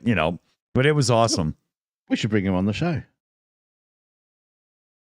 I think we're going to need some supernatural intervention on that one. Well, you could grind his bones up and snort him, I suppose. Don't make Jerry Lewis a drug. No. Did this drug taste funny to you? Yeah, you ruined the only wholesome thing from my childhood. What are you doing? Give me some more. I can ruin them too. Oh, no. Oh, no. Okay. Well, so we'll give it that pretty teacher in grade school that you really liked. I'll tell you some stories about her. That was the French teacher. But it seems we haven't offended quite enough of you to make everybody leave yet. So we'll give it another 20 minutes and see if we can't finish the job. They're leaving. They're dropping like flies. Either they're leaving or they're dying and haven't written out the will yet. So Have you ever felt like a can of pesticide being pointed at an insect?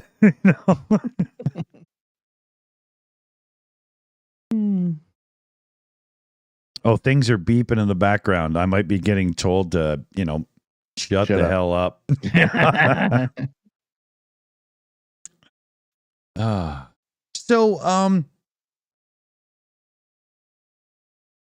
Yeah, I Kevin, I wish I had been. Holy, yeah. Oh, yeah. Do not do weed, I command. 69 Puket, I'm sorry, but you have landed in the wrong live chat for that. Too late. Yeah, here, let me show you how things are done around here. Hold on, never mind. I'm just saying, but for 50-50, I don't do weed, so it's okay. That's true. But I smoke copious amounts of weed like this, but I have fibromyalgia, and that is CBD-based grass because I am severely allergic to codeine and a few other things and as such, as somebody with fibromyalgia, chronic pain things, I can't take opiates and whatnot. So that's what I do. And if you want to sit here and do all caps in my chat about do not do weed, well, guess what? I can ask my mods to shut you the fuck up. So how about we meet in the middle and you don't scream and yell in my chat and I'll stop calling you out. Deal? Maybe it was a typo. Maybe you meant to say Swede. Don't do that vegetable. Don't do turnips. Yeah. Okay, he says medical weed in copious amounts. All right. Well, that's not really how it's done, but I appreciate the turnaround. So, we're good.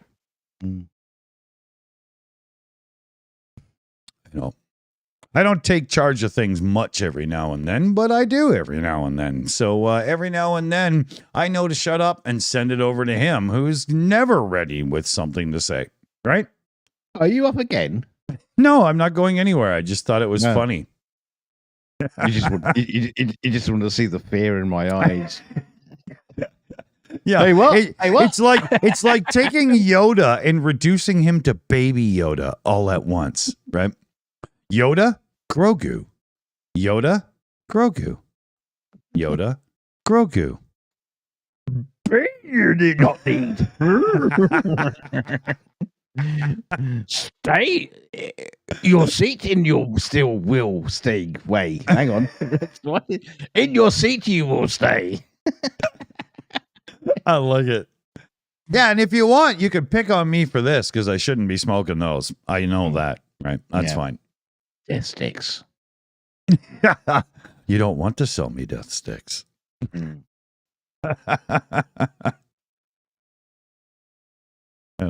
I'll take it where I'll take it where I deserve it. I'm not saying that. No. Okay, ready? What? Reverse. Okay, we're gonna go live again in 3, 2, 1. Okay, and yeah. Yeah, you need the blinky light thing. You need the neuralizer gag. You still haven't brought that back. I felt like Hermie the elf talking to Rudolph backstage during the filming of the special. I have no idea what you're talking about. Rudolph the Red-Nosed Reindeer, the claymation special. I was making a romantic joke about them. Yeah, it's just you've got for somebody who's like up this late at night, you clearly haven't drank enough alcohol. No, I just don't know your references. You only got seen through like 2 or 3 movies to work on your references. So yeah, and Hermie was never on Doctor Who, so I can understand your confusion. I don't watch that either. Only the episodes you actually did work on, right? Have you ever worked on Doctor Who? Yeah, a couple. Have you? Cool. Yeah. Wow. You say cool. No, but it's like a lot of, nerds and geeks of our age, that's massive respect thing. I've never watched the show, but I get that, it's. Yeah, I've done better jobs. I've done ones that actually mattered. Couldn't you ask me that? I've done some that haven't even made it to fucking air. They just get you work on it. It goes like, okay, thanks, yeah, and it just gets thrown in the bin. What was that? No one ever sees it. What was the biopic of that chick, the singer that you did recently? Hang on. I want to dance with somebody. Yeah. What's her name? Winona Ryder. No, Paula Abdul taught her how to dance. What's her name? That's a Sigourney Weaver. No, God, no, escapes me. Come on, chat, help me out here. Yeah, I will always love you. The really beautiful voice, Whitney Houston. Yeah. Yes. Yeah, so spent ages on that movie. What was your job on that movie? To make her not look like a drug addict? What was the deal there? I'm just kidding. Just the usual stuff was like, take that bit and get rid, splice. Get rid of the guy with the boom mic and everything. yeah, exactly. Fix this guy's awful wig.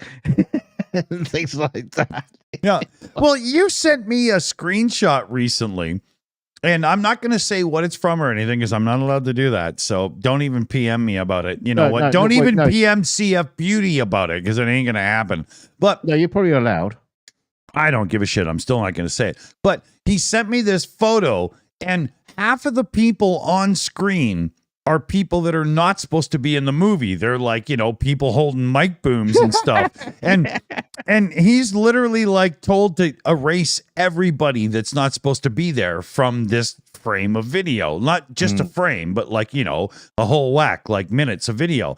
And he has to get a hold of them in the background and say, yeah, but what about that stuff too? And they didn't even see some of the shit. He was like, don't you want me to get rid of that? Yeah.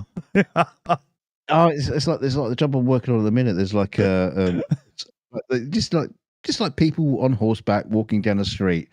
So what I've got to do is get rid of all. There's like the fencing in the background, and the Rolexes, and because it's like medieval. It's like William Tell. So, but they're shooting in like some place in Romania or something. They got fencing in the background, telecommunication cables everywhere, internet cables hanging out from buildings, and modern guttering and all this kind of stuff. You just got to get rid of all of it. And it's like, oh my God. And he has to do it by hand, frame by frame, like rotoscoping style and stuff. The what he goes through to make these kind of things, like Dunk does all the intros, that morphing amazing video with the spinny 42 and stuff. All that's him. Because if I did it, it would look like ass. Oh, well, to be fair, so does mine, but I did it like hours. But yeah, you did that literally inside of a day when you still had time to make breakfast, lunch, and dinner and wipe your own ass, right? And people come up to the show and watch our thing and go, "Oh my God, that's amazing!" And for you, it was just like something to do for an hour. It's ridiculous, man. I like the comments when it's playing it. Oh, it makes me dizzy.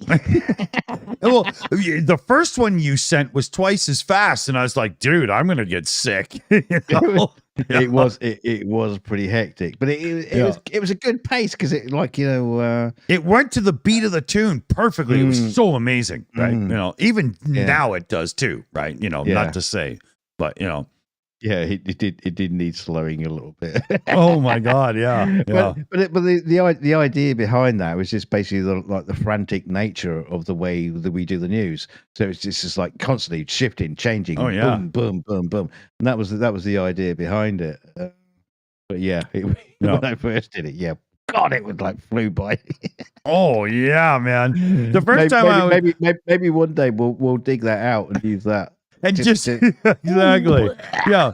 Everybody pick yourselves up off the floor and take a Dramamine. It's time for the show.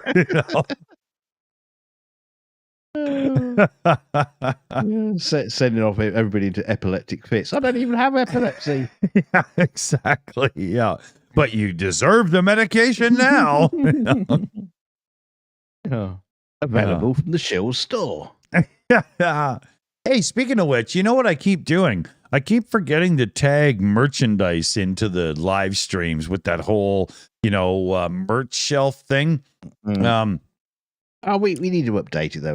We haven't changed anything in that for ages. Well, we did finally change a couple things, but we have to do better. But the whole, the reason I brought it up was, don't ever let somebody tell you that we're just like money hungry because we can't even be bothered. To be honest, Yeah. I know. No ads during the show or anything like that. Yeah. We try, but we fail. Yeah. We try to be money hungering bastards. Yeah. But we're just so crap at it. Exactly. I'm just too. I'm too drunk to bother.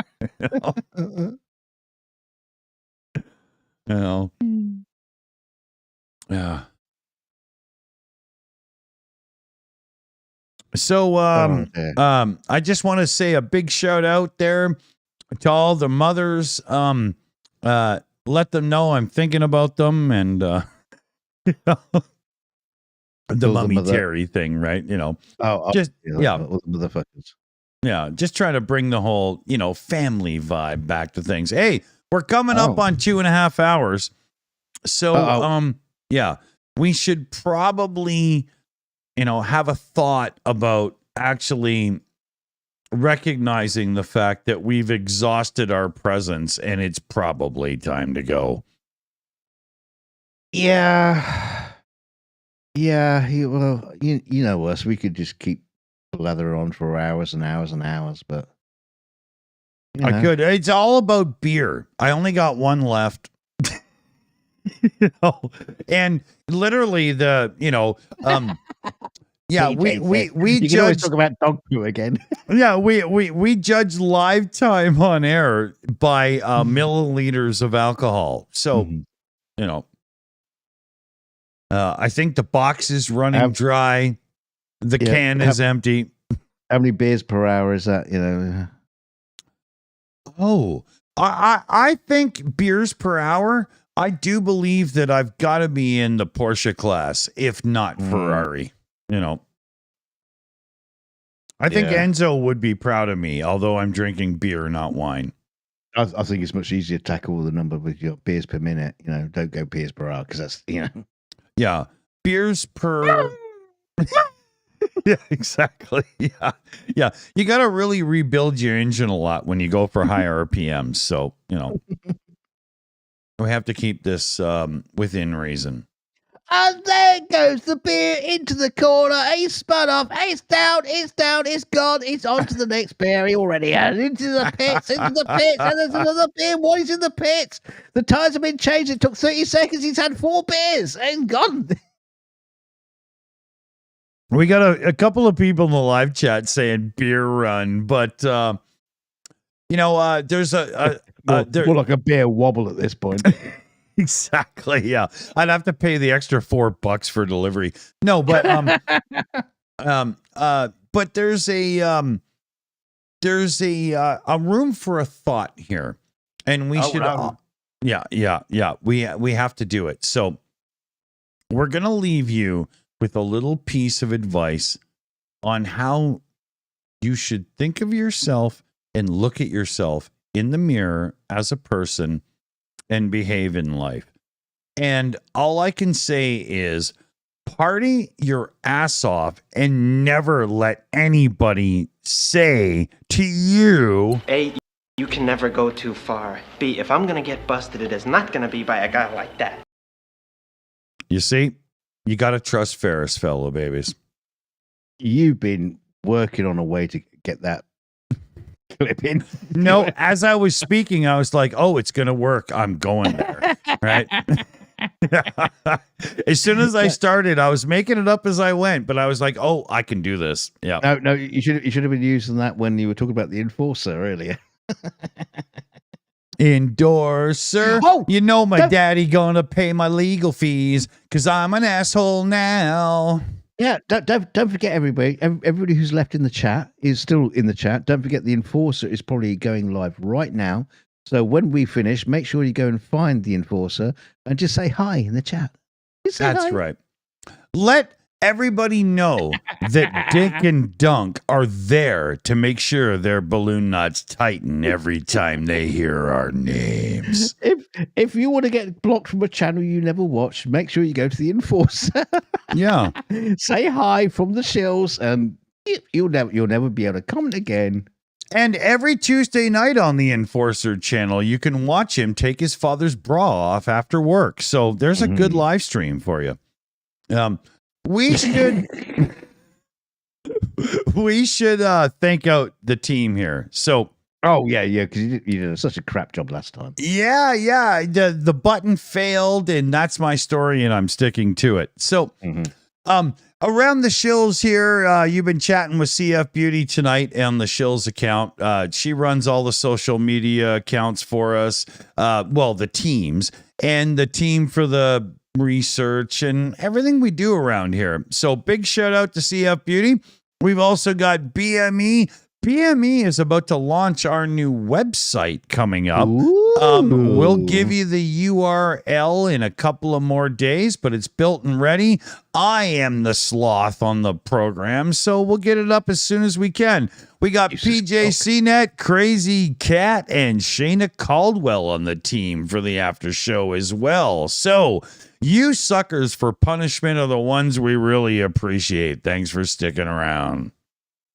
Yeah, and tomorrow you're going to be back onto proper stuff. Yeah, that's right. Tomorrow is a show, Ukraine Update, where I actually don't sit around and get drunk for. And we've got Mercado Media. We've got journalist Phil Ittner. We've got Greg Terry, Rick the Ukrainian, of course, Operator Starsky, because it's his show as well. And it's going to be one of the greatest panels you've ever seen live talking about Ukraine. Don't miss it. And me. Oh, that's true. Yeah, that's true. because, you know, we always make such a mess on the floor. Somebody's got to have a broom, right? Yeah. So, Bing bong, clean up and all. pretend you like people and say goodnight to everybody. Do I have to? Yeah, probably a good idea. Oh, okay. Well, all right. I'll pretend to like you people. I love you dearly. No, thanks for coming to watch the show, because it's like, you know, how many fucking hours of it? Just utter drivel. But you stayed around to listen to us, and you know, don't forget to hit the like on the way out. I'm going to do that right now. Bing. And thank you, everybody. The who does machine that super goes. chat. Bing. Yeah, and thanks for everybody who does the super chats and, you know, the donations and everything. You know, obviously all the Ukrainian donations, you know, they go off and go do some, you know, proper work, whereas the other donations just help to feed Dick his beer fund. But but yeah, but no, we did some great stuff in the background as well. You know, we got Felix's computer, and we've also got donations for, you know, for other people, you know, the other, you know, autistic kids and stuff in the background. We have actually done some good work, you know, amongst you people. So enough of that. But yeah, so thanks everybody, and we'll see you tomorrow. We'll be back for PubChat on Sunday. Well, we'll be just talking more shit. That's right. So tomorrow, 12 p.m. Pacific, 10 p.m. Ukraine time, that is. Ukraine update here on the channel. And until we see you then, take care, fellow babies. Remember, keep your stick on the ice. And don't forget to come to us for Write Your Wills. Thank you. Or at least come to us. Ooh, that sounds sexy.